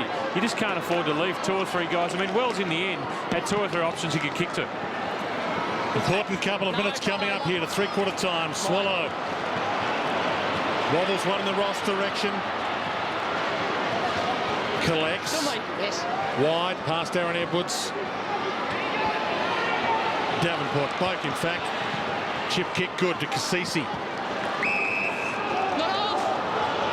And back to Travis Boak. Just thumps it long in hope. Ebert, Treadray, both there. Treadray. That's 50. That is 50. I don't even know what he was thinking about then, Lee Harding. But that is not smart. Spoiling a good night. He's had much the better of Daniel Pearce tonight, Lee Harding. He keeps pointing at something. I'm not sure what it was. They're pointing to the other umpire. He thinks the other umpire called play on? Yeah, well, I'm not sure whether he thinks he called play on or something, but they're pointing to the other umpire, who wasn't the decision maker, that they heard something. Be interesting to follow that up. And he cuts it back by another half dozen with his 3rd goal, Warren Treadray.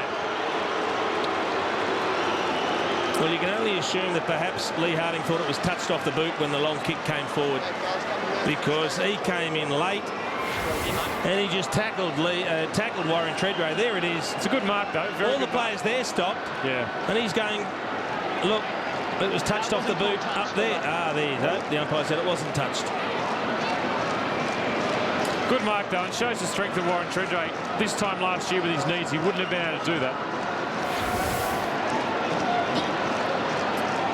Players know it's late in the term. 27 gone on the scoreboard. 4 minutes to 3/4 time. And Colby, again, we see Port Adelaide get a goal in the last 2 or 3 minutes of the quarter. Dean Lately be absolutely filthy with that. Just a quick update on the injury front. Mick Ferrito limped off. He actually might have strained a left hamstring while giving that handball to Rolls a couple of minutes back. Swallow thrown out of it by Thomas after he gave the handball out. So is that 50? He's played a terrific game, Andrew Swallow. He's coming up for possession number 23. He's had 4 clearances, he's kicked a goal, and he's used the ball well, just like that. Zeeble also used it well to Watt, who wobbles it inside 50, through hands, Brogan, had a piece of it, Thomas, slick, Harding to make amends. That is a let-off, and can I just remind you, his opponent Daniel Pearce was 30 metres behind him, again watching it unfold, and must be counting his lucky stars that Lee Harding didn't kick his 3rd. He's pretty determined there to make up for his mistake, wasn't he? And unfortunately for him, he wasn't able to do it. But Daniel Pearce will want to sit down and watch the video of this game. Great player, attacking player, but needs to worry about his man more than he is tonight. Salopek left it behind. Turnover, Power, Zeeble. Not 15 as you heard, play on. Cassisi holds it in, gets it out, gets it back in again. Ball up. Have a look here as Lee Harding runs down the ground. There's Daniel Pearce in the background, top of the 50. Harding's nearly at the edge of the 10-metre square. And what he's doing, Jason, is Pearce is going the other way. I think there's going to be a turnover. Yep. Power. Had it stolen from him by Peter Burgoyne. Salopek slung on the kick. Campbell, toe poke. Edwards, slick. Thomas, dumped. Holding the ball. 3 minutes on the clock. Logan with the tackle. Cracker. Dangerous kick, but it was precise. Travis Boak. I think Ferrito being off, if he is injured and has hurt his hamstring out for the rest of the game, is a big injury. Might let Chad Corns off the leash in the middle of the ground if Ferrito is injured. Corns got it back from Gray. Ebert inside 50, running onto it and gets there. And he kicked one from here earlier in the term. He did, and I wouldn't be looking to pass it off when you've just struck one well. From a similar angle, that's nearly play on. Took a dance step there. He did. On the side, let's stay clear. Ferrito, Colby, looks like he's coming back onto the ground. Yeah, he looks pretty comfortable, which is good, James Hurd. But yeah, he's been up and down the boundary line and has stretched a couple of times, so it looks like he's going to come straight back. To pull it under 20 points in the shadows of three-quarter time. And that's a gem. North Melbourne's lead back to 19. Well, Jason Dunsley, you're feeling a bit nervous. Port coming back. Twitchy. Only 19 points with a quarter to go. And obviously Port haven't played well tonight, but this movement through the middle of the ground again, if you can bring the ball through the middle at Etihad Stadium, there are so many options. Sides continually go wide here, but this ground is very, very short. With skills like these players have, you get through the middle, it's easy to kick goals. And then we said Ebert kicking a goal that, well, might have saved him for next week. 2 goals, both in this third term for Brett Ebert. The one thing North have done very well tonight, though, is every time Port Adelaide have launched some sort of challenge to get back into the game, they've answered quickly. Big 2 minutes coming up here. Brogan down to Robbie Gray. They get the clearance. Thought about the handle one way. Chad could go the journey here. Looks up, sends it long. He puts up the rainbow. Pot a goal on the end of it. It's back to 13. Look, we had a great game on our hands with Corns kicking that goal, running through the middle of the ground. But I just want to take you back to Daniel Motlop's little foot out the back as this ball goes over the line. Trying to steal a goal. I think he was trying to kick another goal of the year, but Corns looked damaging, and that's what we were saying earlier in the game. He needs to be further up the ground, created through the middle of the ground. Very excited about that goal, and if we can just get this shot of Motlop's little foot in the background here.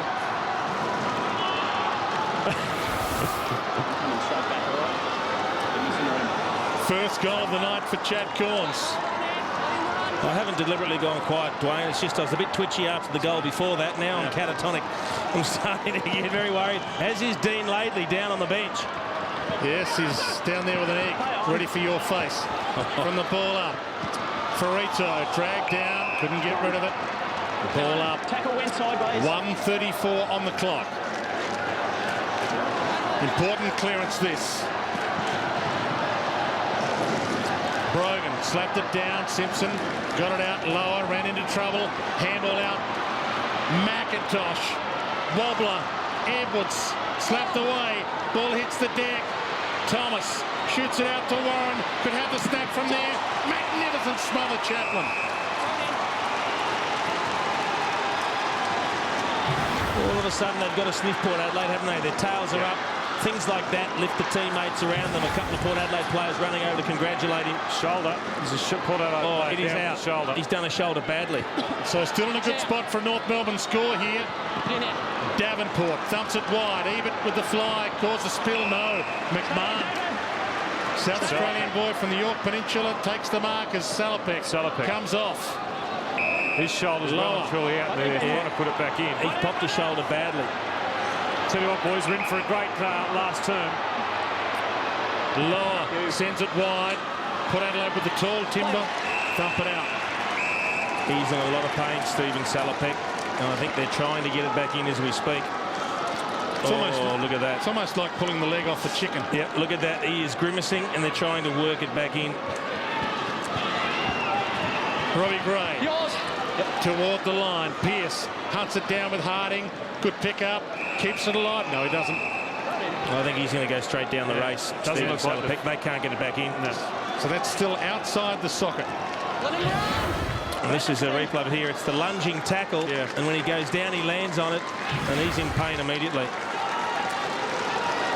Seconds roll. The umpire will pull it up. Still in a good spot for a late North Melbourne score. It stands at 13 points. After North Melbourne, 3 different occasions, has led by 31. Simpson again can't break free. More seconds eaten up. Another ball up. And I think both teams realise that this is the sort of game that seasons are built on. These are the games you need to win if you want to position yourself in a good spot come the season's end. Port obviously needed to go consolidate in the top 4, and North Melbourne, they needed to keep their season alive. So Matt Thomas at the bottom of that pack hurting. Quick ball up by umpire Camelance. Ben Warren tries to keep it alive. Lower, hunts it down. Simpson maybe with a late shot. Played for the free. Didn't get it. It must have been a very interesting discussion at match committee, Hurdy, for North Melbourne. Do we play the extra ruckman in Todd Goldstein? They've done that because they're paranoid about Lade and Brogan. But you wonder if they're better off just giving Petrie a quick run and getting an extra runner. Grab yourself a cuppa. I wouldn't be going too far. It's 13 points the margin. North 15-3, 93. Port Adelaide 12-8, 80.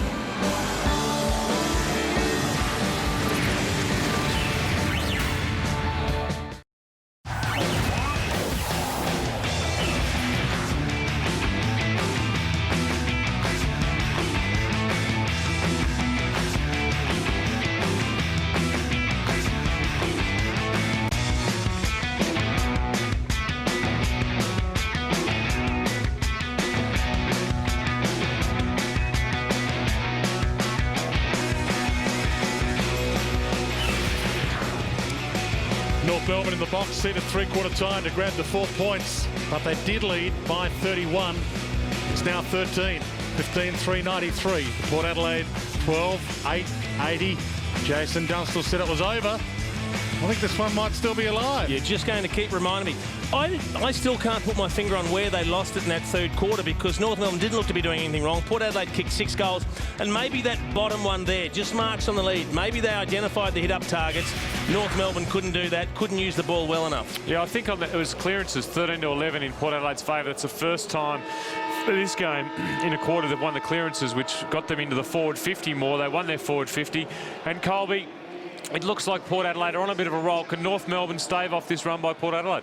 Well, you'd like to think so. I think Port Adelaide definitely believe that they can win, because they're going to go small at some stage up forward. The likes of Pearce, Roden, Motlop, also Robbie Gray will get their chance to kick some goals, so that's where I think they can win.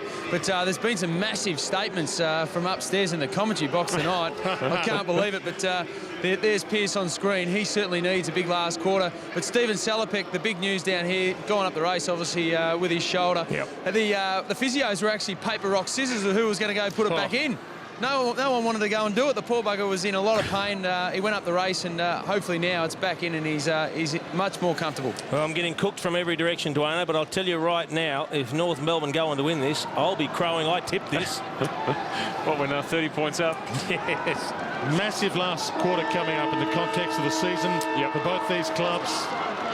And Port Adelaide, they've been spectacular. The centre clearances, 15 goals this year direct from centre clearances. North Melbourne knew that coming in. It might be over to Dean Brogan, who did a Robert Klomp last week. He won the showdown medal and only had 4 kicks, but he did dominate the clearances. And he's resting at the moment with Brendan Lade in the middle against McIntosh. And that's the difference. They've got one extra big man, North Melbourne. That's Goldstein on the bench.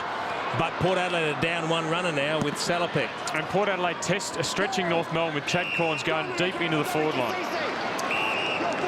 Cassisi's ball out of the middle. Ferrito attacked him. He didn't have it. Neither player knew whose free kick that was then. Short. Lade stretches. Tracks it down. Chaplin. Some time. And used it well. Roden. Gibson rides him. Made him earn it.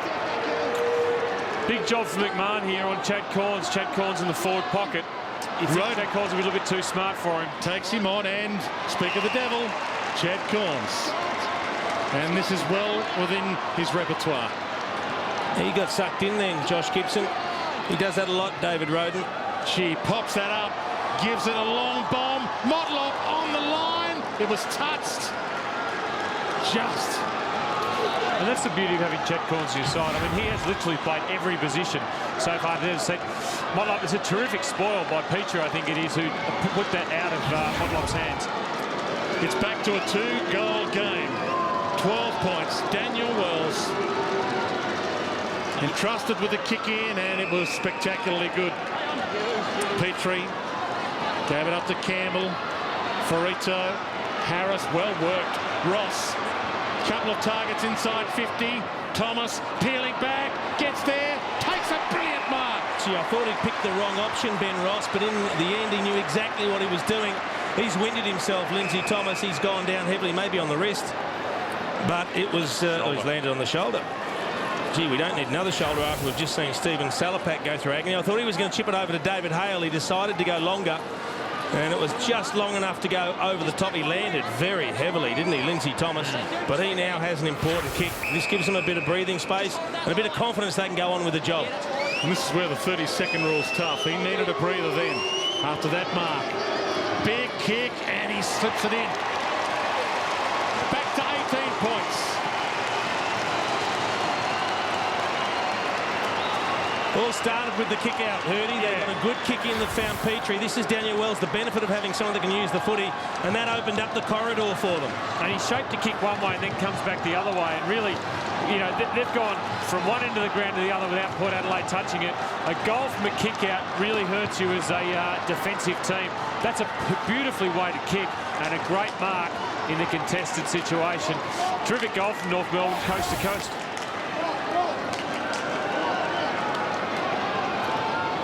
Three goals, 18.5 minutes. That's the equation. Oh, a little bit going on between Surgeon and Thomas. He's still feeling that shoulder. He landed heavily. Actually took the mark one-handed. It was a terrific mark. Well, that Surgeon's just doing his job, testing that shoulder out. That's gone. He's what a surgeon would do. He has had a dirty night, Robbie Gray. Let him get the footy, right? Campbell. He's got power.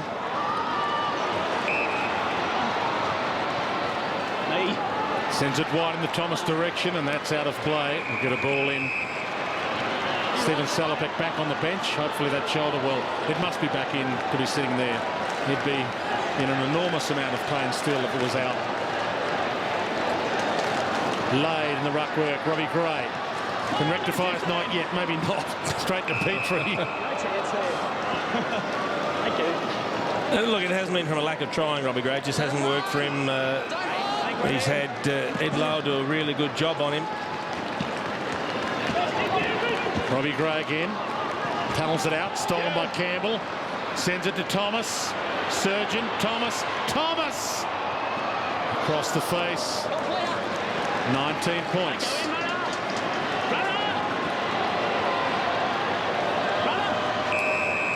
Pettigrew to Chaplin. Yeah. That's against the Port runner. And he was warned 3 or 4 times. The Port runner can't be in the forward 50 when it's a kick out. They've actually why is it not a free kick where the ball is? Well, it's a free kick at the top of the squares where they take it, Dwayne. Apparently that's the rule. We've just learnt that now. For the runner free kick, is it? Yes. Right. But I'll tell you what, and that's because they haven't got their normal runner. Well, they've had one runner banned, and that one will get banned by Mark Williams if he keeps doing that sort of thing. If this is a goal, that runner will never run again for Port Adelaide. Stuart Cochrane. And he's straight on the phone, down on the bench too. It was actually Cameron Falloon, not Stuart Cochrane. So the fitness guy, not Stewie. So you've cooked him, but he's right. Inexperience. And how big's this kick now? Lower, late inclusion. Set sail, touched, or a goal! It's got the carry, and North Melbourne can smell it from here. Well, Jason Dunstall started celebrating the North Melbourne victory already, and look, at 25 points, you think they're probably close to home and hose, but really a goal because the runner is inside the forward 50. I mean, it's just unacceptable, Jason. And I'm not sure if it's a sort of rule that actually matters too much. Does it matter that the runner's inside? Well, it was brought in because runners used to go and fill holes and be an extra man in the zone and make it more difficult for the player to kick out. But you've just got to know better. But it's his own runner. It's the runner. It's the defensive runner. So he's not going to be trying to clog up the hole. I suppose the rule, and the runners should know the rule. And but I'm sure Mark Williams will be very disappointed with that action. He won't be running any more messages. No, he's gone. From the ball up, McIntosh tries to slip it out. Robbie Gray got a handball, but it didn't really work. Cassisi makes it work. Peter Burgoyne back to Logan. Chad Corns on the move with him. Oh, he's dumped by Frito. Frito's gone back onto him after Chad Collins was matched up to McMahon early in that quarter. Advantage paid. Harding took him on. Swallow. Well played. Campbell. Chip kick. Back of the pack. Peter Burgoyne. Port Adelaide can reload. Logan. Boak. Cassisi. Kane Corns, who wants to come to the open side. Yeah, but North have held them up well here. Allowed them to get back, fill the holes, pick up loose players. They're happy for them to square the ball laterally all night. Logan, Surgeon, Pettigrew. Treadray on the move, uses the body. Had the reach. Not a lot of support now for Treadray. And the umpire, how will he see this? Did Treadray drag it in? Didn't dive on it. Didn't dive on it. Drew, get up, please. He landed on his back, Warren Treadray, and then dragged it in. Yeah, well, that's a win for Port Adelaide because he was 1 against 2. You can see he's got his man, Scott Thompson, there. Then Petrie comes in. He's done well to hold it in. Yeah, he did take possession and go to ground. Laid with a flick back. Robbie Gray cuts it off. Lost by Thompson. Gathered by Chaplin. Motlop can't get there.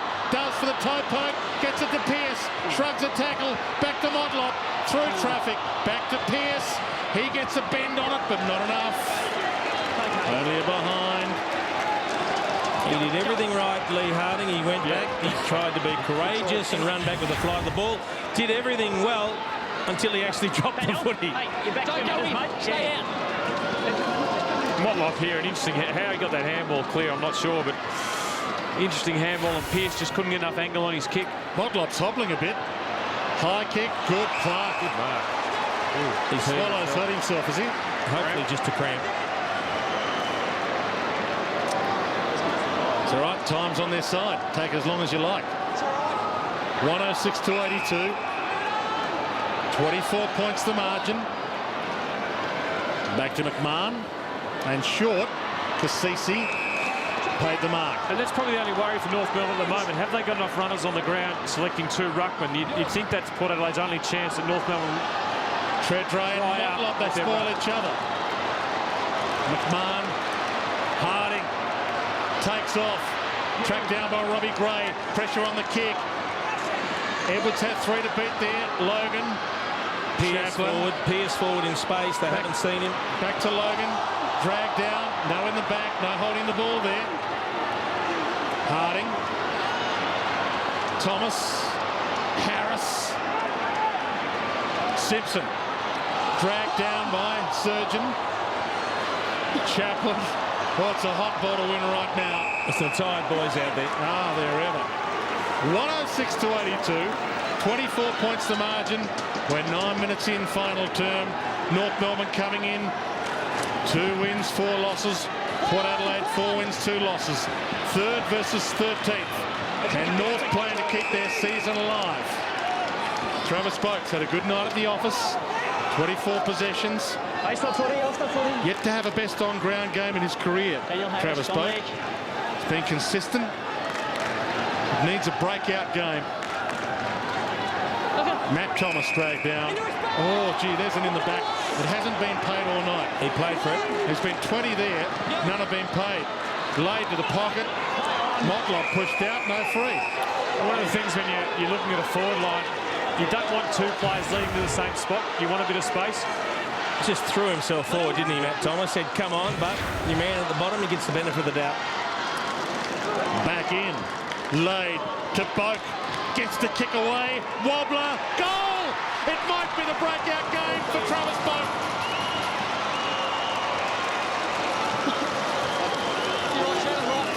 Gee, I'm looking forward to a replay of this because I have no idea how he got his boot to the ball. Well, goals from stoppages are goals that you just can't, as a defensive play, and he was able too much space there.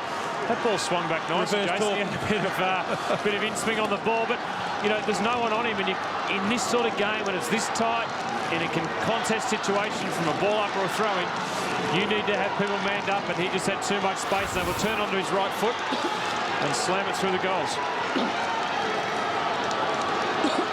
Straight back, guys. Well, they've had more scoring shots, Port Adelaide. 13-10, plays 17-4.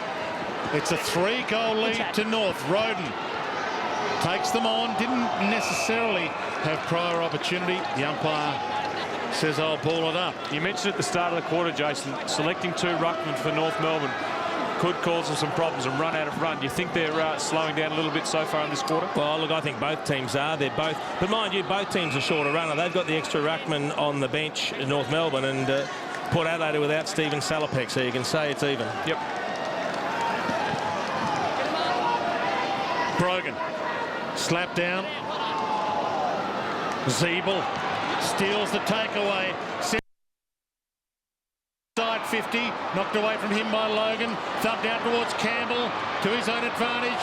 Logan did well, bumped him to the side. Ball back alive again, although lower with the steal back. Runs inside 50, got a kick outside of the foot. Davenport hunts it down with Warren. And with some poise, the 23-year-old debutant gives to Carlisle. Back to Davenport, now to Chaplin, now to Carlisle. Short pass, not good. Harding. Simpson needs to work hard to get this ball. Tackled by Ebert, dragged down. No prior opportunity, ball up. Gee, the hand pass from Lee Harding didn't do Adam Simpson any favours. There is a lot of pressure out there at the moment. Mistakes critical. It's just a regulation missed target with the hand pass. From the ball up, Simpson tries to steal it away, then holds it in, knowing Port Adelaide had the numbers around him. Daniel Wells back on the ground. Important to get him back on. Someone that can use the footy well. And just settle the game down when he's got the ball. Ball up, step down to Peter Burgoyne. To his own advantage, and then skips it out to Kane Corns. Or mid a little high. Maybe mid a lot high. Is there going to be a report? I think it is. It might have been mainly shoulder, the way Kane Corns is swinging the shoulder around, which will be good news. Well, that's the best endorsement as far as the match review panel and the tribunal is concerned. They see a bloke working the shoulder. Where does he get him? He does get him on the shoulder. He goes down holding the head. He gets up working the shoulder, but he did approach him front on. That was the danger. He hit him on the shoulder, and I think Kane Corns made the most of it. And the mark almost to Brogan. Didn't have a lot of it, but had enough. Terrific. And 50.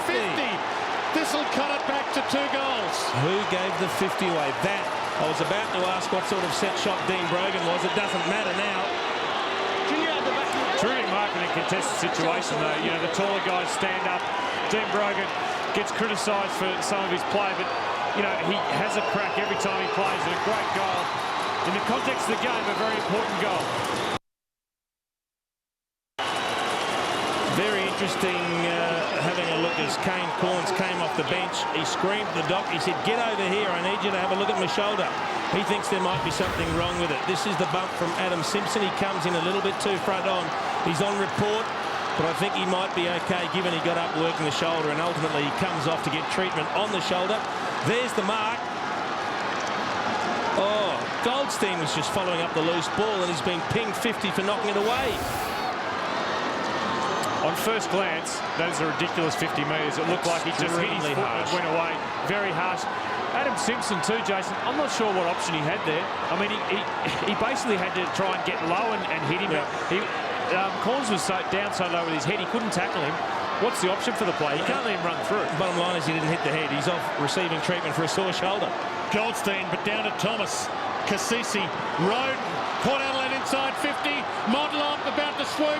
Ferrito, solid. Simpson. A need a steadier. Long kick. Cracker. Held it. And it's got Roden wide. In some space. It wasn't the kick they needed from Adam Simpson. Ebert peels onto it. Thumps it long. It's a terrible kick. Harding. So two horrendous turnovers. One from Simpson, one from Ebert. And we all take a breath. Harding whacks it long. Cracker makes a contest. McMahon ties it up with Roden. Oh, it's like a game of Twister. We'll get a ball up. Kane Corns. Yeah, he's still in a lot of trouble down here. He's certainly not comfortable with that shoulder. Also, Matty Campbell came off complaining of hamstring soreness. So keep an eye on those two. Well, Lindsay Thomas ran into that tackle of Robbie Gray. Holding the ball. Took him on. Yeah. The umpire deemed that he took the tackler on. Wasn't able to break it. Robbie Gray with a good, strong tackle. And they're taking them on here. Cracker looks up. Treadray uses the body. Can't take the mark. It's a mark if he takes it. Scott Thompson paid it. Yeah, he got the fist in. And he got the second and third grab call. And North Melbourne can't afford to rest on their laurels here. They need another goal. Both sides have to create goals. North Melbourne need another goal to give some comfort. As you see, the fist is in front of Treadray. Back of the fist, and then he gets the third and fourth grab. A mark. Oh, this needs to be a good Chaplin. Oh, he misread that, Chaplin. And they're away. Swallow to Petrie. Needs to be solid. Power. Late inclusion. Can pay his way. missed it. Well, they brought him into the team. He and Edlower, Rawlings and Urquhart both out. Had he goaled there. He's been good tonight, though, Dwayne, with his job on Burgoyne. Really kept Burgoyne to 12 possessions. Yep. Had to kick that goal, it would have been the icing on the cake for he and North Melbourne. Going long down the middle. Brogan with Goldstein, the experienced man front spot. Can't mark it. Stolen by Ross. Shoots the handball out. Petrie looks up. He could go the journey. He sends it long. That'll bring tears to the eyes.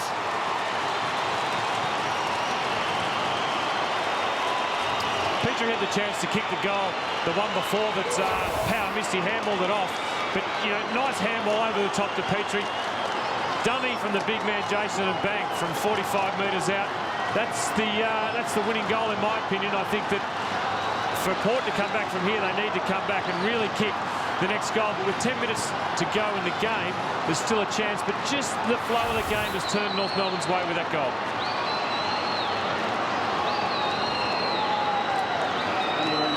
It's an amazing matchup. Petrie and his opponent Chaplin starting up on the wing. A couple of big blokes, and who's got the better run on the wing? Well, Chaplin missed the ball in the middle of the ground just before he should have got. Brogan. Hand over towards Buck. Well done, Goldstein. Well played. Kept alive though. Cracker through traffic. Takes on Wells. Side in the dummy. Had a little bounce.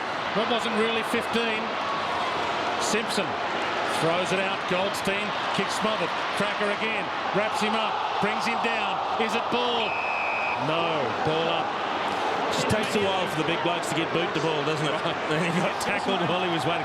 But he's come on and done a couple of good things under pressure, Todd Goldstein. Cracker again through traffic. His time left it behind.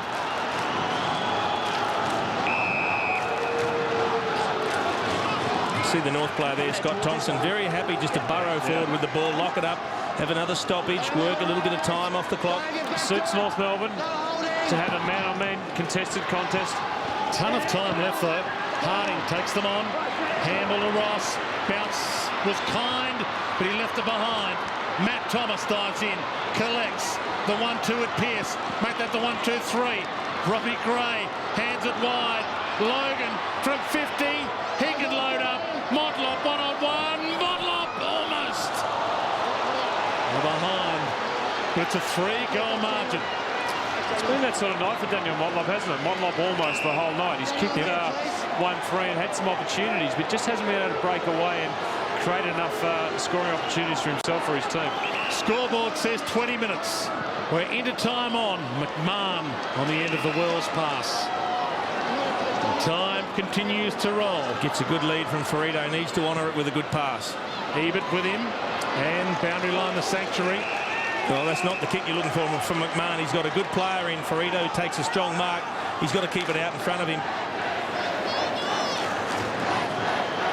Important clearance coming up here. Goldstein and Brogan. Broden wins it. Runs into it. Big tackle from Simpson. Play on advantage. Wells. Goldstein the runner. Good kick. And he hits Warren. Oh, loose player. Watt calling for an inside 50. He goes instead to the diving Hale, who hasn't seen a lot of it tonight. No, you don't need to see a lot of it if you can kick a goal at a crucial time. Take the full 30 seconds, take your time and get a good set shot for goal. And if he kicks this, they'll feel a lot more comfortable. 7 possessions and a goal, and that goal was to this end. David Hale stands outside the boundary. 22 minutes now gone, final term. Huge kick from the paint. Not bad off the boot, doesn't swing back enough. Edwards had a lot of it, not enough of it. Close to the boundary, and it spins around and spins out. Gee, I thought he took that contested mark there, and that would have been it. He had a lot of the ball there, and really no one blocked his run. That's why he's able to get his hands on the ball. Laid with the palm down. Warren tries to win it. Ball up. And North Melbourne and Port Adelaide get more players down around this ball up. Clearance here, crucial. North Melbourne win it and goal. It's game over. Yeah, but if Port win it, they've got to run it because there's loose North Melbourne players back. North Melbourne win it in goal, and it might be game over. Adam Simpson with a nailer. He enjoyed it, Hurdy, and it wasn't a bad celebration either, Adam Simpson. Great reward for Adam Simpson. He's had a lot of the ball, 25 possessions tonight, and to top it up with a goal, he really reads the play here. And we're just trying to see where he comes from. You know, and again, Port Adelaide player dropping off a North Melbourne player at a ball up or a contest in the forward 50. Too much space, too much time. Adam Simpson not known for his goal kicking, but a great crumb and read off the pack, and nice goal.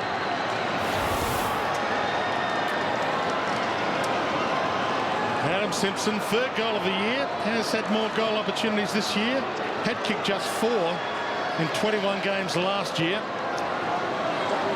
But so far this season,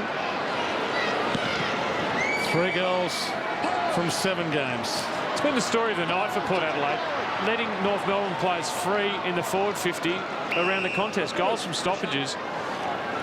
Port Adelaide just haven't paid enough respect to the North Melbourne players in their forward line.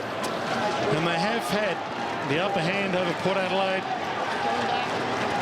in recent history. The head-to-head, North Melbourne 14, Port Adelaide 6. Even though Port Adelaide won the last time they played, round 22 last year, by 76 points. Wells in a good comeback game. Ferrito bangs it along, hoping for Edwards. Off hands, Logan. Davenport, whose debut looks like being in a loss. Carlisle over the head of Ebert. McMahon tracks it down. Watt caught, dispossessed, and now some free men. Chad Corns. Zeeble might be content to see this out. Good option. Couple of missed kicks under pressure. Both sides doing it. Chad Corns there. Could have been costly. Laid, front spot.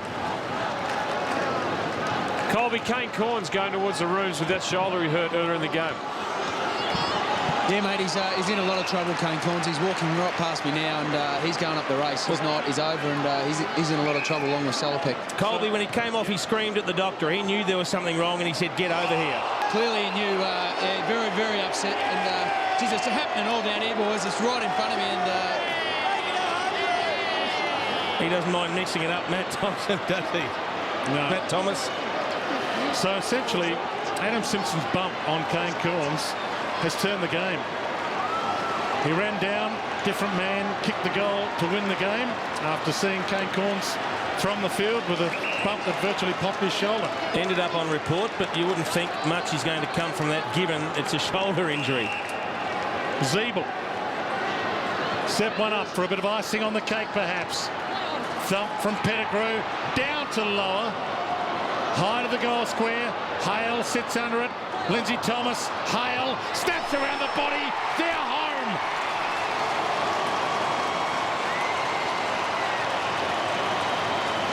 Well, Jason, the littlest player on the ground in Lindsay Thomas created that goal.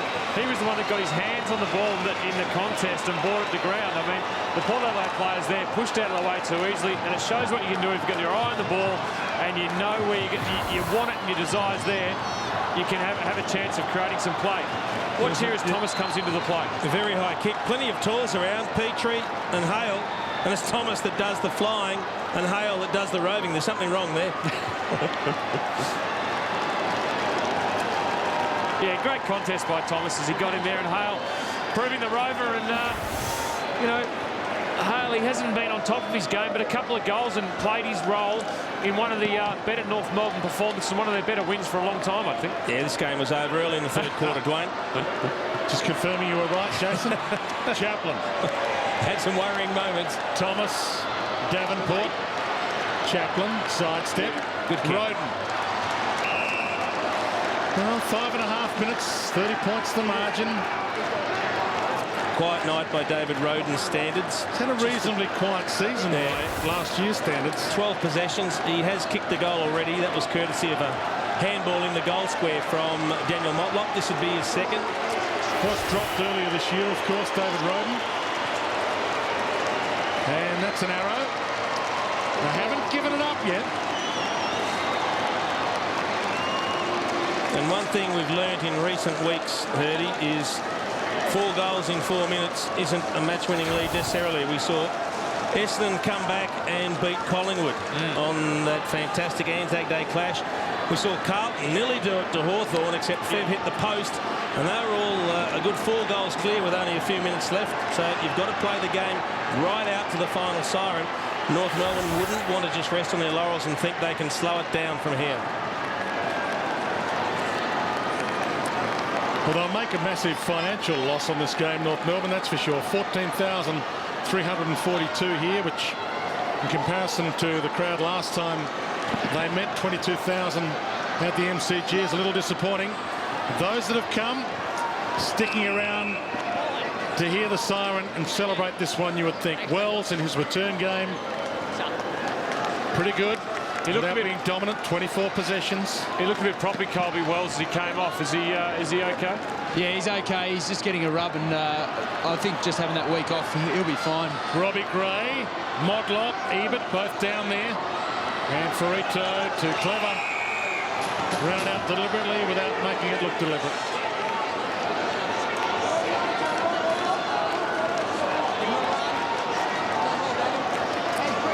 Four goals, 4 minutes, been done before. North Melbourne have really had this one in their keeping for the majority of the night, if not all of the second half. Oh, now you're on the wagon, are you?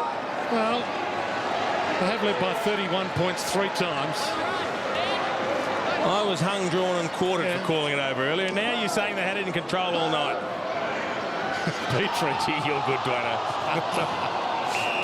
Holding the ball. Gee, that's a big decision with 4 minutes left on the clock in that spot. Chaplin. I'd like to see a replay of that one. Jason Dunstall gets a bead of sweat off his head again. Well, he hasn't kicked a goal all year, Troy Chaplin, defender. Massive kick, and that is straight through the middle. 3 goals needed in 4 minutes. Look, and if there's anywhere you can do it, it is this ground. I mean, you can kick goals very quickly here. Here's the free kick. Well, they're saying he took the tacklers on. I don't know that he had too many options, but in the umpire's defence, you can certainly say he had the hands free there. He wasn't trying to get rid of it. He was more than happy to hang on to it. Yeah. So, look, I can't really complain about the umpire's decision. I think the umpire made a decent decision there. Straight back.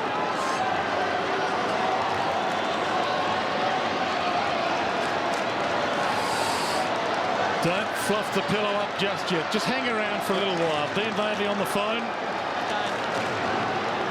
125, 107.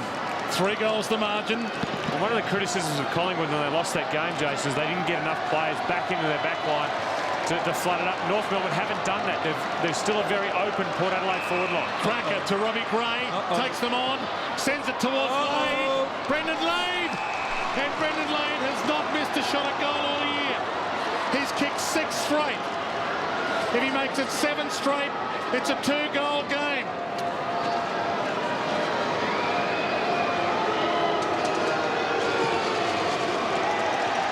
Oh, it's there, all right.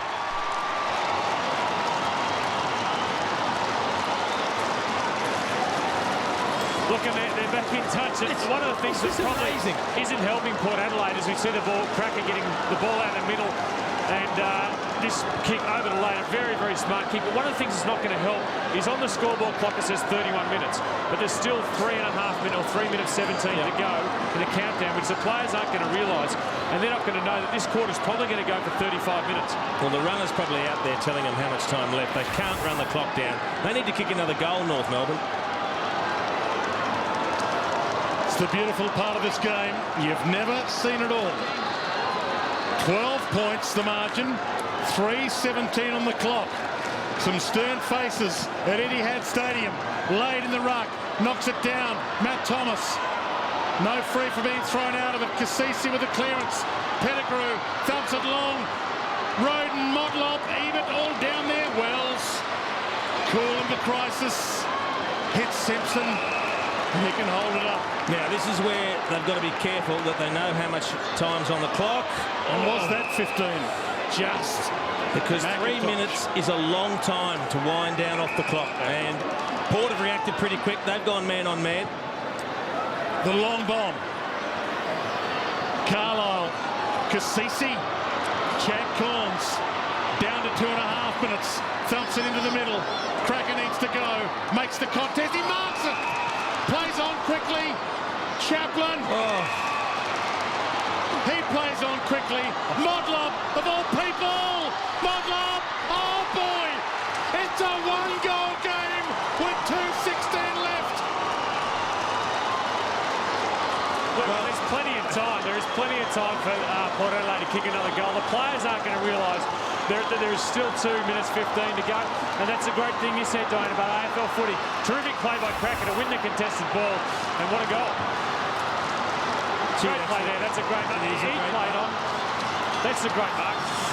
Edwards needed to affect the spoil there. Too easy for Chaplin, but we've seen this happen a couple of times in recent weeks. It is frightening. The game can change so quickly. And I'm surprised North Melbourne just haven't flooded all their players back. I mean, you'd only think there's a couple of minutes to go. You've got to get more players back. Still, the Port Adelaide forward line is open. Who wrote this script? Lade with the knockdown. Swallow threads it through. A behind will do for North Melbourne now, you would think. It's been dived on. No free. 2 minutes and 4. Thanks, Daniel. Daniel! Straight back. Umpire Troy Pennell. Good bounce. Lade with the fist. Stolen. Peter Burgoyne. Long thump.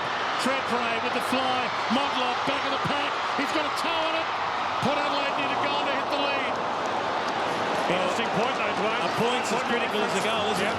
And now they've just got to keep, Port Adelaide just got to keep it in their forward 50 and make sure there's no free men. There's no point zoning up here. You have to go man on man. Petrie's loose. And now the pressure on North Melbourne not to turn it over.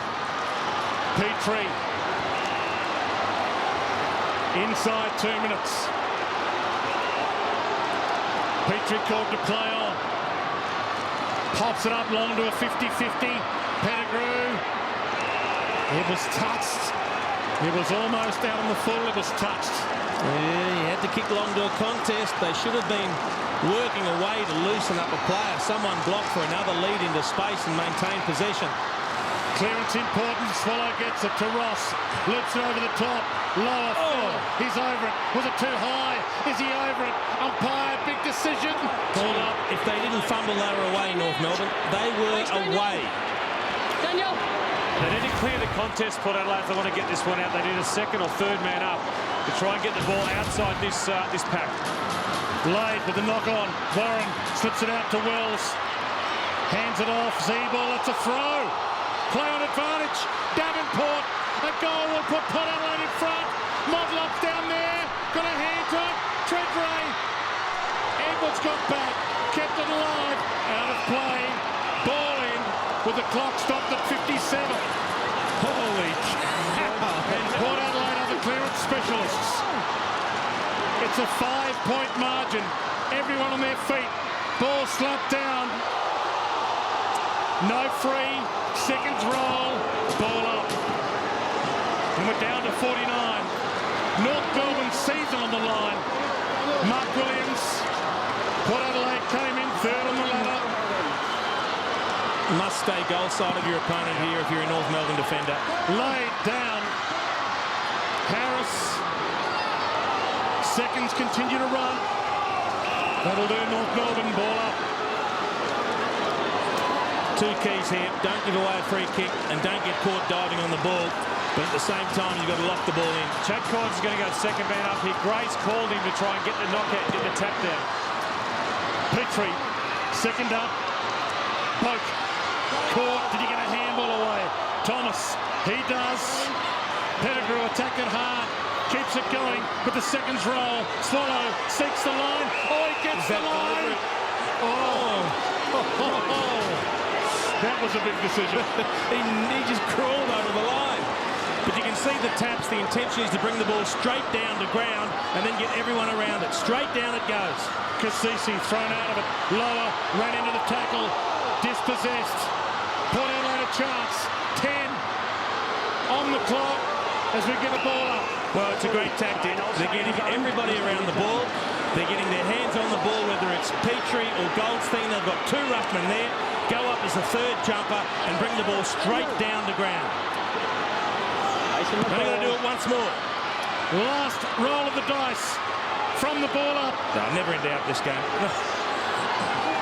North Melbourne with a thriller. They did it the tough way. North Melbourne down to the wire by 5 points. We'll be back to wrap up. 20 goals 5, 125 to 18-12, 120. North Melbourne is the team that plays to win for you and me.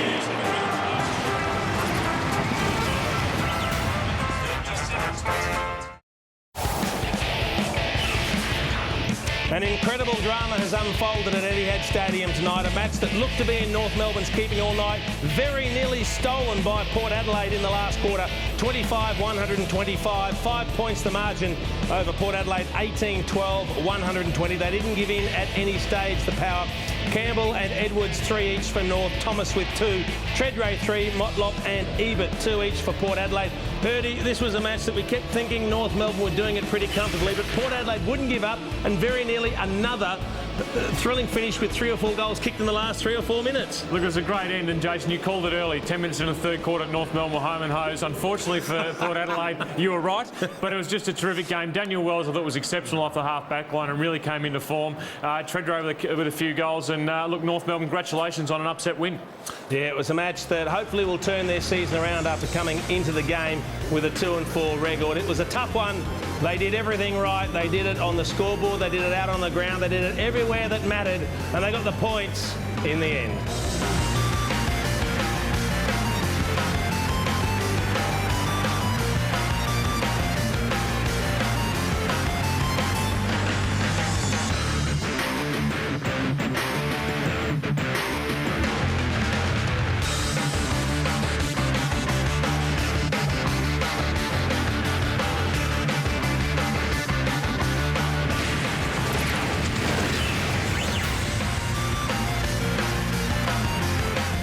This has been a Fox Sports production.